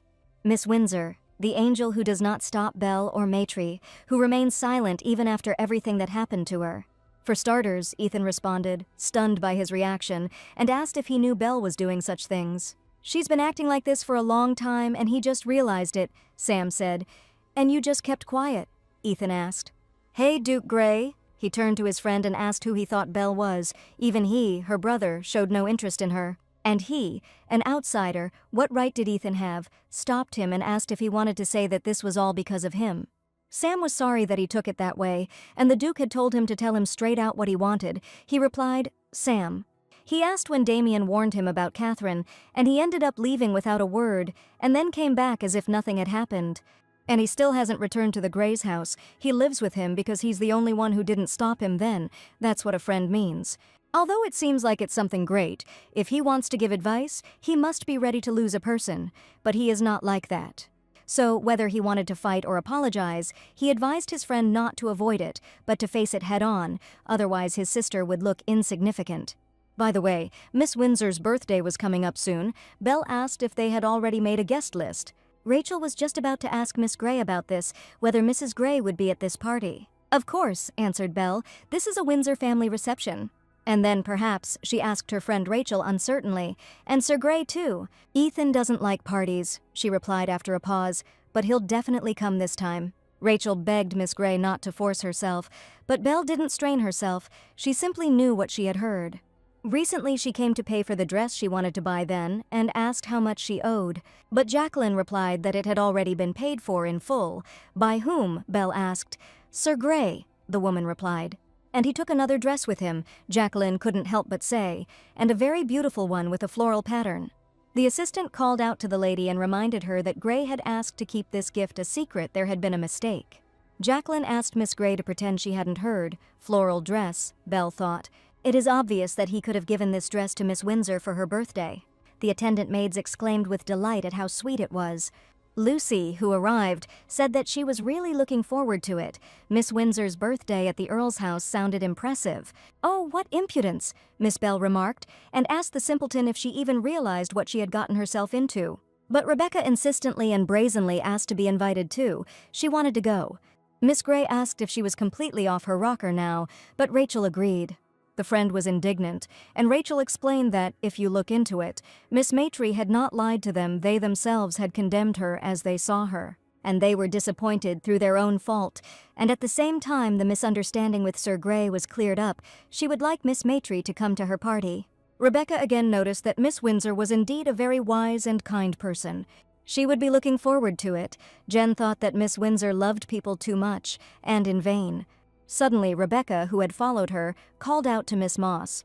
"What?" Jane exclaimed stammeringly and asked, "Did she want to tell her something?" Lucy reminded. "She said it. She said she didn't care what she did because she didn't have what she needed. There was no point in fighting over an empty bowl, but someone had once told her that a truly hungry person would stop at nothing. To survive, there is no other way, right?" she asked, hinting at future nonsense. "And a cornered rat will eventually bite even a cat." Miss Maitri received a letter in which she received an apology for the unintentional rudeness he had shown her at the time. He wanted to atone for his guilt, but all he could do now was compensate for the ruined dress. He would find out the size and address through Jacqueline, and hoped that the memories of this incident would not linger with her for long. At the end of the letter, the sender of the dress, a beautiful floral pattern, signed himself Ethan Gray. Rebecca kept giggling as she read, but suddenly she couldn't hold back and burst out laughing loudly and angrily. She thought that it was rare that everything was resolved so simply. With this, she would be able to take revenge for that day. But suddenly Charlotte turned to Lucy, and the girl happily turned to her mother. She asked if something good had happened. Her laughter could be heard even from outside. "Nothing special," answered the daughter, but she asked her mother to look at this dress from Sir Gray. "And also an invitation to a birthday party. Isn't that great?" she asked enthusiastically. But Charlotte was filled with completely different emotions, and noticing this, Lucy called for Mom. She asked if something had happened, her face, and then Charlotte admitted that she had heard everything from Jacqueline. She, saddened by the fate of her daughter, asked Lucy not to go. "What?" she asked. Stunned, Charlotte said. Now she doesn't have to go to social gatherings anymore. After this conversation, Rebecca still couldn't calm her nerves and drummed her fingers on the table. Michelle asked Miss to stop saying that she was driving her crazy. "If you don't want to listen, you can leave," Lucy replied. But the maid reminded her that she knew she could not have done this as an observer. Lucy was disappointed. She thought she would be on her side. Michelle reminded that she herself told her to mind her own business. This, Michelle interrupted, and explained that she knew that the miss was trying to protect her, but asked her to put herself in the mistress's place. She wanted her daughter to be happy, sent her to the reception, and something happened there. If the owner had found out, there would have been a hurricane of blood in London. That would be if he considered her his real daughter, Lucy thought, and turned thoughtfully to Michelle. She said that before her there were many scammers here who tried to get into the house. What happened to them? She asked. Like a partisan, Michelle explained to Miss that if the master orders her to remain silent, she must remain silent. What? Rebecca asked, stunned and alarmed. It was their duty as servants, Michelle explained coldly and detachedly. The past, this can't go on unless she urgently finds a way to be useful. But as Michelle had said, going against her mother's wishes now was not an option, Rebecca thought. John only leaves her here because she is still loved by Charlotte, so that is all she could do now. Unintentionally, she overheard the servants talking about the arrival of a newspaper, and noticing the news in it, she said in surprise, "Incredible." Handing over the newspaper, Mrs. Volcom asked with displeasure if they really thought it was she who was depicted there. Lucy admitted that she thought for a long time, and if she draws better and everyone finds out that it is Madame Volcom, what then? The woman, stunned, asked the girl if she was blackmailing her now. Why? She asked. It didn't work out. Yes. Lucy admitted that she was wrong. Just because they are in the same place doesn't mean they are equal. She dared to worry about the Duke's daughter. She was meddling in matters that weren't her business, she admitted. Intrigued, Mrs. Volcom asked, smiling, what she would do now. He will obey, Rebecca answered confidently, and not one step away from Madame's plan. It's good that she grasps everything quickly. The matchmaker praised the girl and asked, after all, she received the dress from Ethan. How do you know? Lucy asked, dumbfounded, and Madame replied that her eyes and ears were everywhere. It can't be. She was glad when the opportunity arose to make the Greys look ridiculous, Mrs. asked. And then Charlotte Maitre banned social gatherings, and the disappointment doubled. Disappointment and regret and remorse, her ears reported on every step. In the end, the young lady herself came to her to swear allegiance, and she would do the same with Ethan. In short, she would throw out a bait that he would definitely bite, she explained, and Ethan received a letter addressed to Sir Grey. Here, the guy asked in surprise, from whom, the name of the sender, the messenger read, Catherine Jones. The lady with the beautiful red hair, the sword flew out of Ethan's hands. This Catherine is impressive, Sam said. It's not even that she knows where he lives, but that the man who left so coldly is now sending postcards. It takes a lot of confidence. What kind of confidence? Ethan asked his friend. Well, for example, he asked Sam that he still can't forget him. Nonsense, the Duke answered. Sam turned to Ethan and asked if he would go. Ethan remembered the first time he met the girl who killed every last drop of life in him. She announced that from that day on she would teach him manners and introduced herself as Catherine Jones. Sam was asking if he could look Catherine in the face, could he? Ethan wondered. What kind of question was that? It wasn't he who left first, so why? Why should he feel like a fugitive? London Bookshop, B21, 4 o'clock in the afternoon, will he come? Asked Lucy. He will come, without a doubt, Madame answered. They had been waiting for this moment for a very long time. He will be furious, he will be sad, he will be broken, but in the end he will come running like a child who has found his lost mother. Madame asked to believe her. After all, no one knows him as well as she does. A few years ago, a lady with a cold, stern expression and neatly combed hair. Ethan thought she fit perfectly into this alien and rich world. The boy said hello and introduced himself as Ethan, thanking the woman for taking him in. There is nothing to thank for, Lady Vanessa replied. Everyone is here because of need. She asked where his mother was. She stayed with her lover. Ethan answered, everything is clear. If anyone asked about his origins, she told them to answer that he was the son of Vanessa Grey. Until then, his existence had to be hidden to preserve the family's honor, he realized. A mother who suddenly appeared, a father who found him only after a fatal diagnosis, and a slow younger sister who knew nothing about adult matters and simply sincerely loved him. The only place where he could hide from all this confusion was the library, and suddenly the silence was broken by the appearance of a tutor with red hair, Catherine. It was her. She was chasing after the young master, and the other maids sympathized with her. They're playing hide-and-seek again, the butler asked, laughing. Seth was told that this was already the 7th teacher, and if this one left, whoever would agree next would be the next. But suddenly Catherine exclaimed that she had found it. Disgusting, thought the young man, looking at his governess. The girl continued to run her tale, persuading the young gentleman that she would tell him how to hold a glass correctly. "Let go, damn it," Ethan cursed, hesitating in shock as Catherine asked if he wanted to learn how to hold a glass. Then she suggested moving on to aesthetics classes he loves to read, so art might be interesting too. "You are deaf," Ethan shouted loudly and angrily. She was infuriating him and he told her to leave him alone. "No," she answered. "What?" Ethan asked in surprise. "She couldn't," the tutor explained. Indulging his whims would not do him any good. She had a duty to raise him to be a true duke. "So even if he pushes her away, she still won't give in," Catherine warned. "Why?" the young man asked, stunned. "Why you?" he asked, and before his eyes appeared his mother leaving with her lover. "Why her? And who is she anyway?" After a while, Seth noticed the gray houseworkers and asked what they were doing there. The girls gasped in shock and said, "It's not that they were peeping." The man became interested. He asked, "This is a young gentleman. Catherine taught that a glass should be held not by the bowl, but by the stem." "How did she know this?" Ethan asked. "She is almost his age." Catherine was taught by a very noble lady. She was from a shelter. She had nothing. She fed her, taught her, and gave her a chance to live like a human. Without her recommendation, she would never have been hired here. Ethan asked if she was afraid to tell him about it. "The fact that she is from an orphanage," Catherine asked playfully. "He is not the mistress's biological son either. To be friends, you need to know at least these weaknesses about each other." Ethan admitted that she scared him. "Why?" the girl asked, laughing. "Is he really afraid that she will harm him?" Oh, Ethan was afraid that she would become dear to him. He was afraid that she would become his weakness. Mrs. Volcom was distracted by Rebecca's voice and the ringing of the bell announcing 6 o'clock. The time for the meeting had long passed, Miss Matry informed the lady. "Let's wait a little longer," answered Mrs. Madam, exclaimed Lucy, but she was sure he would come. "He will definitely come." Several years ago, when Madame Melissa recommended her, she knew she would do well as a mentor in this house. But she betrayed her trust as a teacher and tarnished Madame Melissa's honor. Vanessa told Catherine that she was a smart girl, but in the end it was precisely because of her intelligence that she would not be happy. Her background doesn't give her the right to do this. Every time she looks at Ethan, she will feel hell from the desire for something she cannot have. And in the end, she will understand that she can never be with this boy. Rebecca told Madame that she would go. She hated waiting for those who would not come anyway. "Wait!" the lady exclaimed anxiously. Jumping up from her seat, she wanted to say something else. But she stopped in an instant, seeing and hearing Ethan, who, approaching the bookshelf, discovered Miss Matry. Mrs. Volcom disappeared behind the bookcase, and Rebecca looked at the Duke in bewilderment. Having come to her senses, she greeted Sir Grey, and the man asked what she was doing there.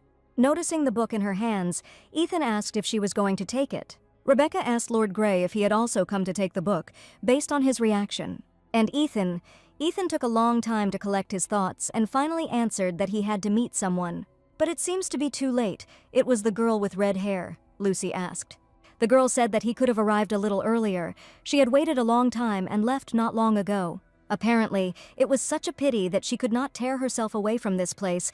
Her gaze involuntarily kept reaching out to her. Suddenly, Rebecca asked the Lord how much he loved her. That woman.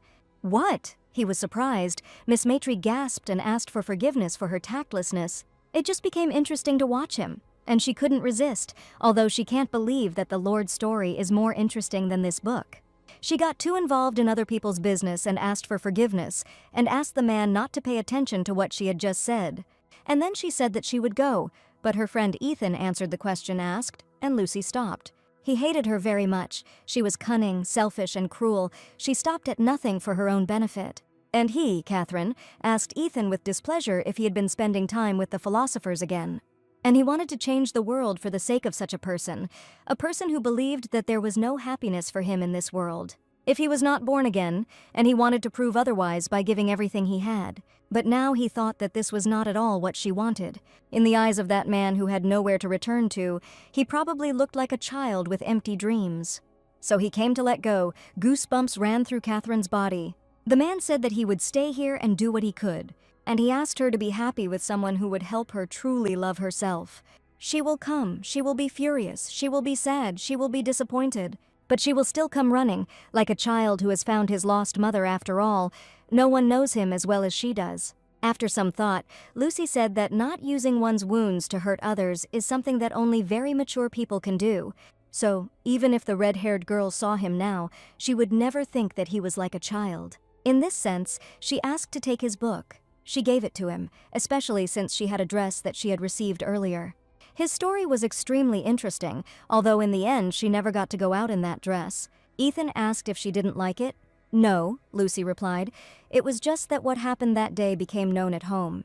Ethan's hands trembled.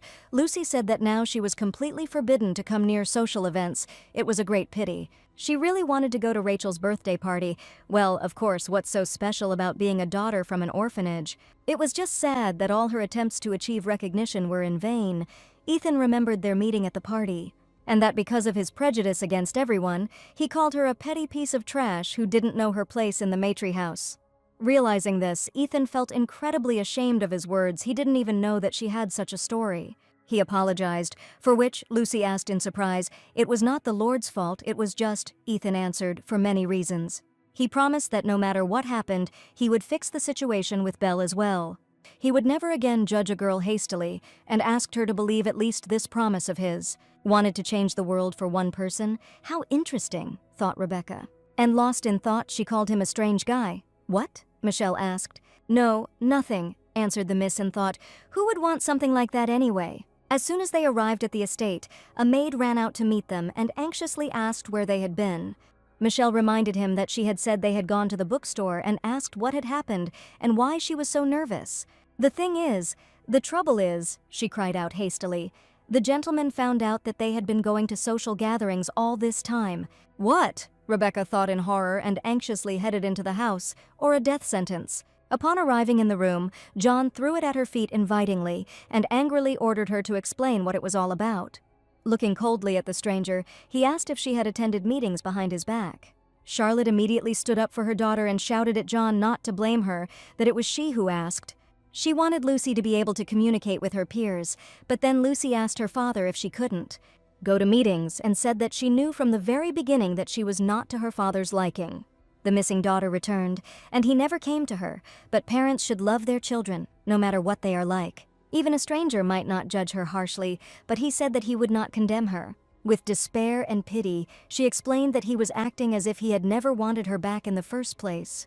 It would have been better if he hadn't looked for her at all. Then Lucy from the shelter wouldn't have had the stupid illusion that she had a home. You dared, the man said angrily, attacking the girl. But then the lady screamed, Enough, enough, stop. Charlotte, the husband, turned to his wife, stunned.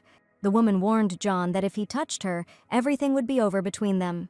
Come to your senses, Charlotte, John shouted. This girl is a fraud. She is using the name Matry to steal the honor of their family. And the life of their daughter, doesn't she understand, is an honor. What other honor? She asked, screaming. The very honor that she refused by choosing him. It was Lucy who tried to preserve everything he was so proud of. It was she who tried her best to please him and fulfill her desires. He told Charlotte that he knew how hard it was for her, but it was time to stop, and asked if he really would let the liar lead him by the nose. Liar, the woman exclaimed indignantly. He just doesn't want to admit the truth that his daughter is from an orphanage. It's all because of this damn honor of the Matry family, she screamed, as if hitting a sore spot. Come on, Lucy, Charlotte said, leading her daughter along, but then John said she shouldn't be near her. At that moment, he turned to the head butler and ordered him to lock up the girl. John, Charlotte cried angrily, the man spoke, until he orders you not to step out of the room, and not to let anyone in to see her, even if it was his wife. Charlotte was enveloped in a multitude of strange feelings. In the end, everything turned out that way. The imprisoned Lucy asked how her mother was. Don't ask, Michelle answered. For the first time in 100 years, there was a quarrel between the spouses. Everyone felt the tension. But it really is strange, isn't it? Lucy asked. The dress is okay, but how did they find the invitation? She certainly hid it well so that no one would notice Miss Two, Michelle answered. In a situation like this, it's a problem. What does the master think in general? If he kicks her out, then how will the mistress live? But the master also cannot live without the mistress. Lucy was confident in her father's view of her mother that John Matry would not be able to defeat Charlotte Matry. But Lucy was now worried about the moment when Charlotte would begin to listen to John's words. This will truly be the end for her. Looking at the full bowls of soup, John asked his wife if she hadn't eaten today either. Damn, Charlotte sighed as the man asked if she was really willing to go that far for her. Charlotte didn't talk to him. Okay, John answered with a snort. Let's say that this girl is Lucy. Then it would be even more unwise to let her go to social events, wouldn't it? There's no one in their family who doesn't know their family history. The man asked his wife if she really wanted to use this girl to restore her former glory. If that wasn't the case, what was she doing now? Charlotte clutched the sheet and asked John if he remembered the first time they met. At that time, she was supposed to marry the Earl while still Miss Carrington. The Count was an unpleasant-looking man, although he courted her in every possible way. But being young and simply having a head on her shoulders, she really didn't want this marriage. Her hat seemed a little strange to him for the heiress of a noble family. Traditional clothing style is important. And the next time he gave her an elegant hat, Charlotte had no choice in front of him. Her only consolation then was to watch him at a charity event. But one day that attractive man came up to her and asked if she still liked him. Charlotte could have sworn that her heart nearly broke for him that day. The good-looking man looked into her eyes and said that she had been staring at him the whole time. But Charlotte couldn't talk to him without a guardian. Without a guardian, she can't talk herself, John asked her. The girl introduced herself as Charlotte Carrington, the only daughter of a family that does not speak to strangers without a guardian. Especially if this person is of low origin or a man, of course, he answered, taking off his hat. He was pleased to meet Charlotte and introduced himself as John. Now he could see her face and asked Charlotte what she liked about it so much. At that moment she was not Carrington to him. For her he was also just John. Because for the first time in her life she disobeyed her father and chose him. She declared her desire and ran away, no matter how much her father scolded her. He asks if she missed fame, her answer is no. After all, she missed him, the man who showed that the happiness of one is more important than the honor of the family. Therefore, she explained to her husband that it should be the same for Lucy and for her too. John remained silent, as if thinking over everything that had happened to them in their youth. But suddenly the head butler called out to the gentleman. "What's wrong?" asked John. "He doesn't see that they are talking." The man apologized for disturbing them during the conversation and said that there was a carriage outside that he had not seen before. However, the man who arrived in that carriage was none other than Ethan Gray. Having met with Mr. Maitre, the Lord informed the man that he had come to pick up Miss Lucy. In the library, he promised that he would personally accompany her to Miss Windsor's birthday party. If the ducal family's friendly relations are confirmed, then Maitre's family will not be able to prevent the girl from going to the party. Having learned the news, Charlotte immediately ran to Lucy, but the lady was stopped and asked to leave. They were worried about the master's order, but suddenly Lucy came out to meet her mother. She asked what she was doing there, worried about what would happen if her father found out, and Charlotte said that Lord Gray was waiting outside. True, Lucy was surprised. Her mother asked her daughter if she wanted to go with Lord Gray, if she wanted to take his hand and go to the party. But outside her father, she reminded her sadly, Charlotte called out to Lucy and explained that he was asking her wish. At the same time, the man apologized to Lord and said that Lucy could not go today. He asked the guy to leave, and then Ethan asked if this was really Miss Lucy's wish. It seemed to him that she had a different opinion. The man noticed the family behind him. Lucy wanted to go. Her decision could put her mother in a difficult situation. But if you ask her about her desire now, then yes, she wanted to go with him, the daughter answered. Charlotte remembered how happy she was to escape her worries to meet her loved one. How glad they both were in their youth to go against the established will. "Okay," answered the mother, "then go. Go and do what you want."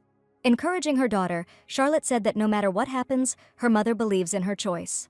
In the end, the lady led the young hearts on their way, and John watched all this from the office. In the end, it was her choice, the man thought, looking into his wife's sparkling eyes. If that was the case, then he too would have to bear responsibility for his choice, he thought, and ordered Ron to be called. The ladies gathered for the celebration. Rachel greeted the invited guests. It was a great honor for them that they came. Miss Windsor has also become a truly worthy lady. Lord Windsor must be proud of his daughter. "She is quite suitable as a bride for the ducal family, isn't she?" he asked. Rachel was embarrassed. "Yes, indeed," answered Mrs. Vanessa. "There is no family that would come from the only daughter of the Count." "But how did this happen?" Belle asked Miss Windsor. "This is not the dress that Ethan gave." "The thing is," Rachel replied, "there seems to have been a misunderstanding. This dress never arrived to her." So Miss Belle was surprised. Then who did her brother order this dress from? Oh, suddenly the next guests of the celebration were announced. The first was Miss Maitre, and her companion is Lord Ethan Gray. "What?" the sister thought in shock. "What did he just say?" Everyone's attention was riveted to the stairs. Miss Rachel and even Mrs. Vanessa Gray turned towards the entrance in shock. Miss Maitre appeared on it in a dress with a floral pattern, causing shock among the guests. Lucy noticed that everyone was looking in their direction. Ethan asked if she was nervous. "No," Lucy answered. She had nothing to lose, so she wasn't worried, but she asked Sir Grey why he was willing to do all this. Ethan seemed to see the image of Catherine in his companion and said that he was doing this because of his worries. Regarding what he had not done earlier, one could say that he regretted it and asked whether Miss would consider it impudent. No, the girl answered honestly. He wasn't so charming that it would be a problem. But this was already insolence towards him. Lucy asked what they would do now. Well, since they've crossed the line, you have to enjoy it to the fullest. Ethan finished Lucy's sentence. And despite the sidelong glances around them, the young companions began to dance. Well, at the Windsor ball, Maitri, who took Sir Grey's hand, "What kind of evil fate is this?" the guests asked. Hearing this, Vanessa remembered her conversation with Charlotte when she admitted that she had a man whom she loved. She confessed this to her friend, but she only looked at her sideways and then told her to forget about it. "What?" Charlotte exclaimed. "She didn't even ask who. He was not an aristocrat, and besides, he was the second son. If her father finds out, he will pass out from anger," Vanessa answered, and Charlotte realized that she knew everything. A friend explained that she was being too obvious about her affection, but marriage was not a matter of love, but a matter of survival. Even though she is the only daughter of the Carrington family, her father will never pass on his inheritance to her. She would have to spend her entire life asking her male relatives for inherited property, so she asked her to make a wise choice. Let it be a misfortune but not a disgrace. Charlotte pouted and called her friend stubborn. But perhaps that was the way it should be, she agreed. If she fell in love with him, she would lose too much. Especially her, and Vanessa couldn't say that it wasn't so. Charlotte was right when she said that if she had such a scandal, she would stop communicating with her. But even so, Charlotte told Vanessa, she would still love her no matter what. Even if they stop being friends, she will always wish her happiness. Charlotte, smiling like that, seemed about to disappear, and a slight anxiety came over her. And soon this experience found real confirmation. Charlotte threw a stone through the window, attracting Vanessa. She asked her friend what she was doing there. Charlotte greeted Vanessa and shouted that she came to say hello. Was it too early for a morning greeting? Vanessa asked, or had she confused the time of tomorrow's ball? But then Charlotte turned to her and said that she liked the early morning and the rising stars more than the day. She said that she liked bright and cute colors more than dark clothes and fashionable hats better than elegant bonnets. She who says no and listens to her stories and the person she loves the most, she likes them both. "This is a stupid choice," Vanessa screamed, "and if she regrets it, her parents and family will stay away from her along with her. She won't even be able to go to the social events she loved, and no one will come to her balls, and she will still choose this man." Pursing her lips, she said that then and today their journey would end, and said goodbye to Carrington. Vanessa remembered how long she had hidden and watched her retreating back that day. Maybe she would come back and say it was a joke, but she didn't. Her steps were lighter and brighter than ever. At that moment she almost burst into tears, and now she was lucky to see a similar scene. Indeed, the woman thought, this was probably an evil fate. "This is out of the question," Belle screamed. "Open your eyes, he's gone crazy." She begged her mother to say at least something. But the Duchess asked Belle to be quieter and asked if it wasn't just a dance, telling her not to attach too much importance to it. But the girl was indignant, as her mother said that she should take more care of her friends. Vanessa revealed that she has not seen Miss Windsor since then. "That's right, Rachel," Belle thought worriedly, realizing she had left her alone. "Maitri, Maitri," the Count shouted out every word, and it was none other than Maitri. That wicked girl had taken the Duke's hand from his daughter, that useless girl, he cursed. "Enough," the Countess shouted, taking care of her daughter and their reputation. "Many are watching them." Only now did the Count realize that they were not alone, and in an angry whisper ordered his daughter to return. To come back and prove at any cost that Duke Grey is only her boyfriend and no one else. He would never forgive being taken away by John's daughter. Rachel fearfully told her father that she understood. When the fat man left, his wife angrily called him a bastard and said that someday she would kill him. She asked her daughter how she was feeling. She was fine, Rachel answered. And she asked her mother for forgiveness, saying that she had not intended to invite Miss Maitri. But when she learned that Miss Carrington was Miss Maitri's mother, she lost her composure. The dirty pig returned to the room and, tearing down the curtain, began to almost pray to Charlotte's portrait, calling her an angel. Rachel told her mother that she wanted to be a proud daughter in front of her. The woman consoled her. She asked Rachel not to cry, saying that no one would make her suffer, no one, ever. Meanwhile, the evening continued. Grey continued to lead the young girl in a dance. Suddenly, another extraordinary man appeared. Well, he said, he had been present at the ball for a long time and saw an interesting scene. The man walking towards Sam was named Damien, and the man greeted Colin with a smile. Nodding his head, he asked who it was. It was Miss Matry, the one Belle had been teasing, as he had seen Ethan helping her. Sam felt sorry for poor Miss Windsor, but he was also interested to see Ethan ready to fight his sister. As for him, Damien said he was glad to see a familiar face, but he wasn't sure she would be welcomed. "What?" Sam asked with a grin. He still felt awkward around Ethan. "No," the man answered, "not with him," continuing to look at the girl next to him. "Well, enough chatter," said Vanessa. "A true gentleman at a ball asks a lady to dance." "Not so, Sir Colin," she asked. "That is so," the young man answered Mrs. Grey. "Here he is," Mrs. Grey pointed out. "He hasn't been seen at balls for a long time, Sir Lycett." The girls were delighted when Miss Matry arrived and asked if the party last night had been fantastic. Who would have thought that Miss Matry would appear holding the Duke's hand, and that dress, it was the very one that Miss Grey spoke of. Because of this, Miss Windsor's reputation suffered, and the girls were told to be quiet. Mrs. Windsor showed up unexpectedly, unannounced, to talk about last night's party. Vanessa realized that the conversation would be about Mrs. Birthday, and Mrs. asked the lady if she remembered the day Lord Grey left the estate. The woman remained silent and asked if she was talking about his time studying abroad. Their families were close back then, and she herself said that she would like to see Rachel as part of the family. Therefore, there were rumors that the Duke had run away to avoid marriage with Rachel, but despite this, Rachel remained silent for the sake of the honor of House Grey. "One word," the woman said threateningly. She could simply say that her son abandoned his family for this girl.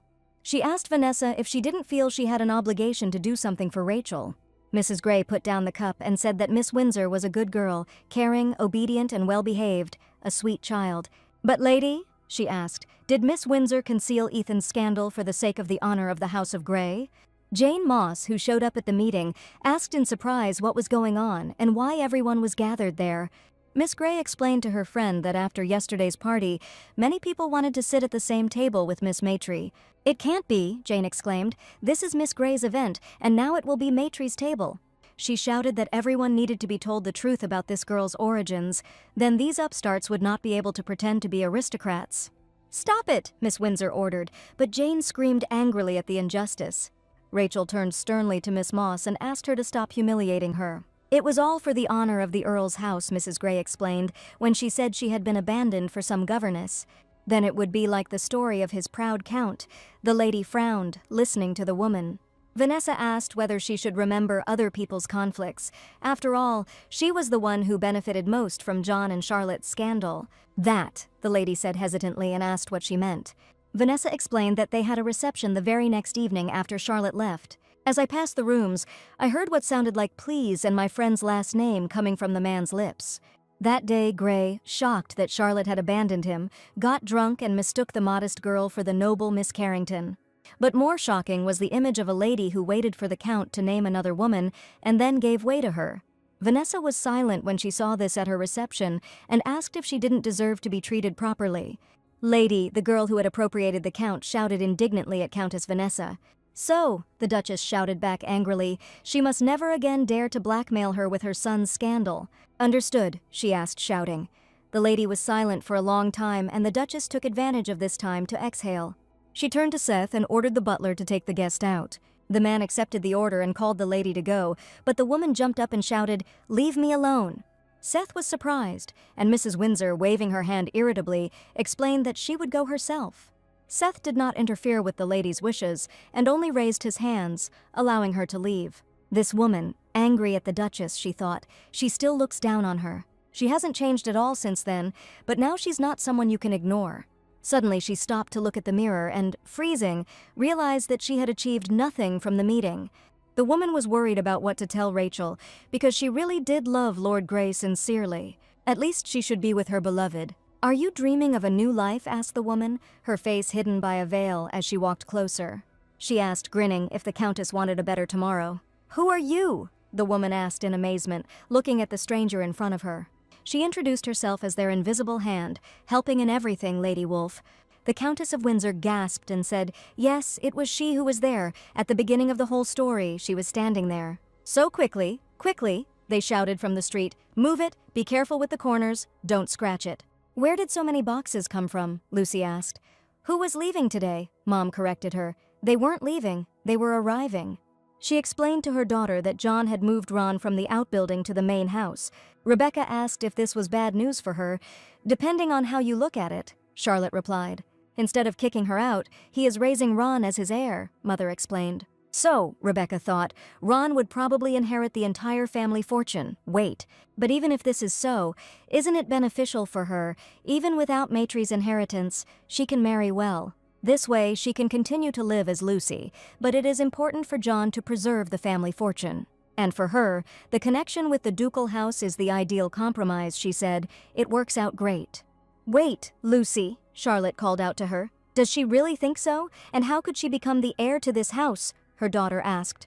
Charlotte said that this was the lot of aristocrats with estates, but her father earned most of the fortune. Didn't she feel offended? But suddenly their dialogue was interrupted by Michelle, who ran into the room with a letter from Lady Wolfe. Having handed it to Lucy, she asked with interest where she was being called now, to the Apple store or the bookstore. "To Scotland," the girl answered, a little taken aback by the surprise. "What?" Michelle asked, and Lucy repeated that they had been invited to a small island in Scotland. Approaching the old woman, Mrs. Volcom said that she had done a very funny thing. She asked, "So the customer was Lady Windsor after all?" The old lady asked Catherine why she thought so. She replied that Lady Melissa had no reason to interfere with her now. Perhaps the Countess, blinded by pride, begged and created a scandal, but unfortunately, Volcom was mistaken. She explained that Lady Windsor had indeed come, but it was not for her own pride. It was just love. She failed, but as a mother she wanted to give her daughter to the man she loved so much. As she knew, Lady Volcom always sided with those whom fate did not spare, didn't she? Catherine explained to the lady that her client was like that too, but the woman disagreed with her follower, saying that she had chosen the wrong one. The girls went on a voyage on a ship and were happy to see the sea. "Isn't it amazing?" they asked. "Really beautiful, like something out of a painting." She was not a person who was spared by fate. If we talk about who she was the one who controlled the destinies of others. Maitre greeted everyone, and then Belle asked how she ended up there. "She was invited," replied Rebecca, Lady Wolfe. "It was incredible," Rachel thought with alarm, but this place was clearly meant for her. When she met Mrs. Wolfe, she told him that she wanted to take Lord Grey. Then the elder Lady Volcom answered her that the young lady also had business that needed to be done. Ethan approached Maitre and welcomed her to the ship, asking if it was the first time they had seen each other since the ball. Lucy replied that she was glad to see him again at a social event. Rachel watched them with concern. Suddenly, a man in a butler's uniform stepped forward and announced that everyone was gathered.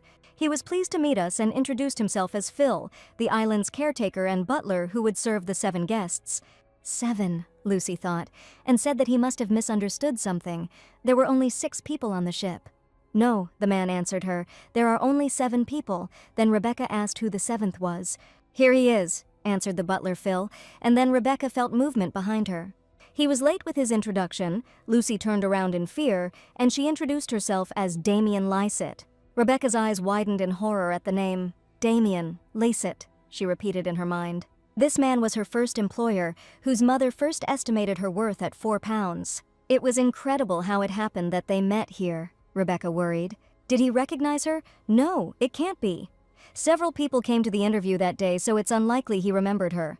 But suddenly Damien turned to her, singling out Maitre, and asked if they had met before, hadn't they? "True," asked the younger Miss Grey in surprise. "Lord Lycett is acquainted with Maitre." "He saw her from afar at Lady Windsor's birthday party," Colin replied. Of course, otherwise Belle had already thought about it. However, after his question, Rebecca's heart began to beat faster, anxiety causing an itch. But suddenly the island's caretaker informed the guests that the ship would soon arrive at the island. The girls standing on the bow of the ship admired Lady Wolfe's country house. From the year 1786 until now, social celebrities have enjoyed bird hunting here every year. Since 1786, Miss Maitre thought, which meant the event had been going on for at least 40 years. This means that all the assumptions about Lady Volcom's age from her family could have been significant. It is possible that the Lady Volcom she knows and the one who sent the letter are different people. Upon arrival, Phil told the guests that this was the place where they would enjoy hunting today. "They won't go to the field?" Miss Grey asked him in surprise. "Usually that was the case," the butler replied, but recently, for some reason, going beyond the shooting range had been restricted. It took about 40 minutes to get to the mansion along a forest path, so he asked them to go to the carriage. and having reported everything, he wished the guests of the island a good time and left. During shooting practice, Belle asked Maitri if this was her first time shooting. Lucy asked. She didn't even shoot, and she already knows everything. Middle class, found in an orphanage several years later, she thought she hadn't had time to learn such skills. Sam stopped Belle indignantly, realizing that she was going too far. But Lucy simply thanked him for his concern and explained that she usually learns everything quickly. She asked Miss not to worry about her. Ethan said that if anything happened, he could, but then Damien said more confidently that he would help her. Lord Grey looked back at his old acquaintance in surprise, and he, smiling, asserted that despite his appearance, he was a pretty good hunter. Rebecca didn't care who would teach her and accepted help from a more confident guy. Sam was surprised by how Damien behaved so openly in public, a picture that was hard to imagine in normal times. Ethan seemed to be bothered by something as he watched Damien and Lucy's interaction, and he agreed with his friend. Damien pointed to a moving bush and explained that a wood grouse is a bird that cannot fly. If you watch quietly, you might see the bird emerge from underneath it briefly. First you have to hold your breath and wait. They concentrated, and on Damien's order she fired. "Well, how simple is it really?" he asked the girl. The point was to wait until the prey was within reach. "What's wrong?" he asked, seeing the expression on her face, and Lucy explained, "After all, this is a bird that can't fly." But that was the whole point. Her little wing beats were just convulsive attempts leading to final death. "If you think about it, this bird's fate is very similar to hers," he said to the lady, and Lucy asked what he meant. "Look," Damien replied, "if she continues to pretend she doesn't know anything, then he can't help but suspect her. If some Rebecca Garish from the orphanage was like Maitri, she wouldn't avoid him, but on the contrary, would pretend to know him well. If she hides the past, then the present is not true either," he said. "So," he informed the lady, "she was doomed to become his prey, wasn't she?" He asked Miss Maitri about this, but immediately added, "No, perhaps she should be called Burning now." Lucy recoiled, waving away the guy even as she began to feel nauseous. Ethan, who was watching them, immediately reacted to Miss Maitri's strange behavior.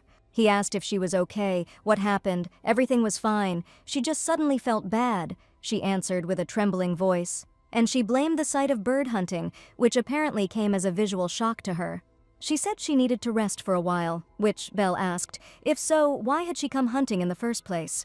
Lucy left alone, and the boys watching her thought that it was all a bit too much. Both young men watched the girl, making sure that everything was all right with her along the way.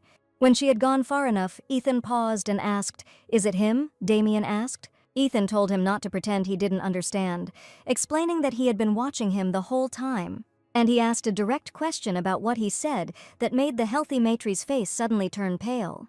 Damien asked that whatever he said was none of his business, right? And also advised Ethan, doesn't treat people with such pathetic compassion. He wondered if, after what he had been through with Catherine, it was time for him to understand that, wasn't it? People weren't as naive and simple as he thought. Damn, Lucy thought furiously, hitting the fence. Damn it, he knows everything, her name, her past, even the fact that she's not Lucy Maitri, everything. What should we do now if this fact reaches Charlotte's ears? She will be executed for stealing Lucy's life.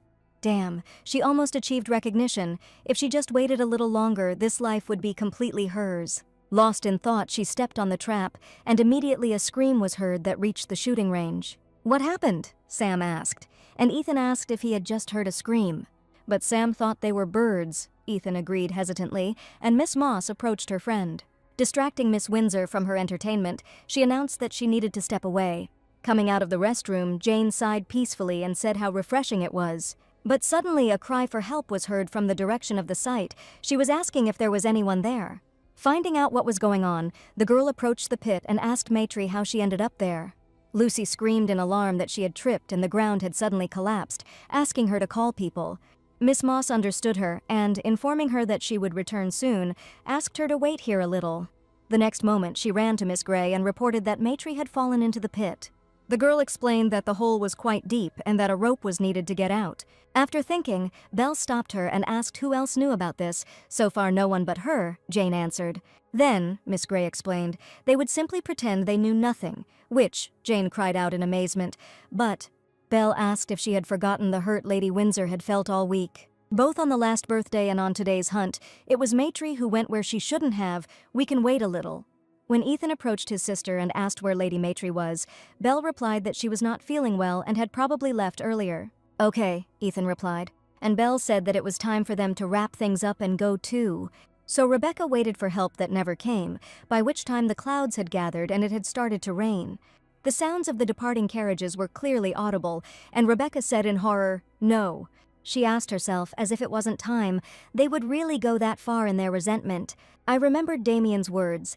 That was what was interesting. Even though they can't fly, they try to survive. And indeed, it's funny, a bird that can't fly scurrying, she said in despair. Upon arrival at the mansion, they were met by the butler who told them that they had been waiting for them. Dinner was already being prepared, and he invited those who wanted to warm up with warm tea before eating to go into this room. Looking around the table, Sam noticed an apple pie on it. He asked Phil to take it away. "What?" Ethan asked him. "He doesn't like apple pie." "No, the guy began to answer, but Belle finished for him. He loved him. And looking at her brother, she asked if he remembered that their home teacher brought it to her every day. Sam sighed and Ethan replied, "Exactly, and after the teacher left, she learned something. It turns out that she can't eat apples, apple pie, wine, tea. She didn't even know that. Belle used to be afraid that one day she would die like her father from smallpox because she herself constantly suffered from it. But who would have thought that it was all because of this? She wondered who would stay by her side until then. Therefore, if someone offends Lady Windsor, she will never stand aside either," the girl explained. "What is this?" Ethan wanted to ask, but suddenly the maid interrupted him, informing him that dinner was ready. She asked everyone to gather at the table. Looking around the table, Ethan asked why there were only 6 plates. Lucy said that she felt ill. Wouldn't she eat something, the servant asked, and reported that 6 people had returned from hunting. "What does this mean?" Ethan asked worriedly. "She didn't leave earlier then. Where is Lady Maitry now?" The sign near the pit indicated that it was a bear trap. Lucy made a hook, but no matter how hard she tried, she couldn't hook it. The wind was too strong, so it was difficult to aim accurately. It seemed like something heavier needed to be hung. She remembered Damien saying that she was destined to be his prey, but Lucy wasn't going to put up with that. "No," she told herself, "concentrate. The main thing now is to get out of here." A bear's roar was heard outside. It seemed like there was a problem, the butler realized from the conversation he overheard. "There's no time to stand still," Sam shouted. "We need to get back and find Miss Maitry." "No," Phil answered. "It's dangerous to go into the mountains now. It's already dark and the ground is wet, so it won't be possible to pass. Moreover, at this time, huge bears, up to 9 feet tall, come out, and the guys were stunned when they heard this. "What did you say?" Sam shouted. "Why is he only talking about this now?" he said. The butler explained to the lords that for some reason, it was now forbidden to go beyond the shooting range. Then, Jane thought in horror, that meant the hole she had seen was a bear trap. "Then it is even more necessary to look for Miss Maitry," Ethan exclaimed, and asked how many people in the mansion could be sent to search. "Just him and a few coachmen," Phil replied. "Then we'll split up," Lord Grey commanded, into teams of 2. He and Damien, Colin, and the butler. They will also separate the coachmen and send them separately. Miss Windsor suddenly exclaimed, expressing a desire to go on the search too. Ethan understood her feelings, but Rachel interrupted him, shouting that she could help too. Now every person is important. She asked Lord Grey to allow her to help in the search for Miss Maitry. After thinking it over carefully, Ethan agreed. He said that then Miss Bell and Miss Moss would stay here, and Miss Windsor and Damien would go. Armed with bear-shooting guns and lamps, they set out to search. Jane looked worriedly after the departing group, and Belle, stretching tiredly, said that she was hungry. She suggested to her friend that they continue their dinner for now. Jen was horrified by her indifference. Before leaving, Sam asked the butler to wait, and when he discovered that he had forgotten the first aid kit, he asked him to wait for him. "Why is it her fault?" Belle asked, but it was she who suggested pretending that they knew nothing about Maitry falling into the pit, Jane screamed. She tried to explain to Miss Grey that Miss Maitry knew nothing, that she was now waiting there for help to come to her. "Then why doesn't she go now and tell her exact location?" asked Belle. "It was she who promised her to return." "And she knew nothing about it," Miss Moss asked in horror how she could say such a thing now. Belle ordered Jane to shut her mouth and sit quietly, so that at least she could say a few words in her defense upon Maitry's return. "You are both out of your mind," Colin shouted angrily at the girl after overhearing absolutely everything. He glared angrily at Miss Moss and Belle, especially at the object of his affection. Belle asked indifferently if he had heard everything. "You're just crazy," he shouted. They all knew, but they still told everyone to leave. How could they do that? "Speak more quietly," Belle ordered without a second's remorse. If anyone heard, they would think that she had pushed her there. And she asked, "Does she think she knew there were bears on the island? Stupid Miss Matry fell there herself." "Belle," Sam shouted. "And what are you going to do?" Belle asked, shouting at him. "Tell others about it. Say that she pushed her there on purpose." "What?" the guy asked, stunned. "You won't do it?" the miss asked him, softening. "He won't," she confirmed herself, "because he loves her. And whatever she did, he had to be on her side," she said confidently.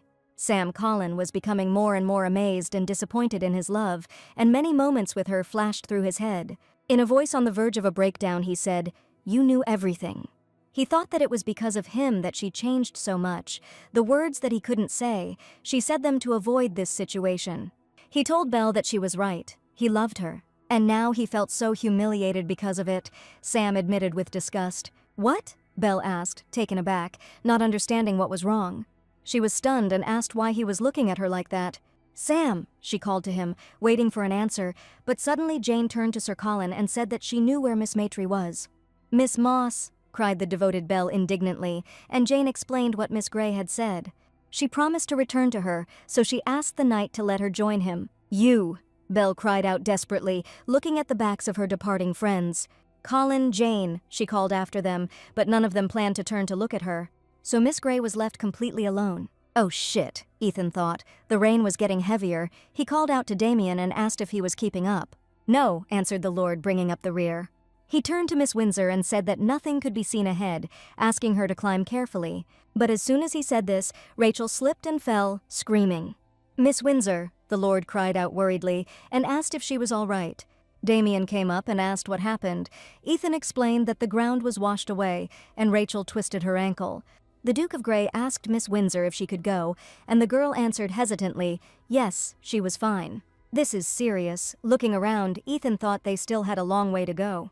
Damien looked at everyone, his worried friend and the distressed Miss Windsor. "And he told Ethan to stay here for now and wait until the rain stopped, but," Ethan exclaimed. Damien said he could handle it. He had a gun, and if he could get to the shooting range, then Colin and the butler would come. Moreover, he told Miss Windsor he called her a good person, and he asked if she would attack Ethan without him. The girl was surprised. Ethan rolled his eyes and said that he was joking very stupidly. "You?" Damien said that he would return it to him later. And after a joke that lightened the atmosphere, he said that he was leaving, but suddenly Ethan called out to him. Worried about his friend, he asked him to be careful. "Of course," Damien replied with a smile and went deeper into the forest. Soon the light of his lantern was no longer visible at all.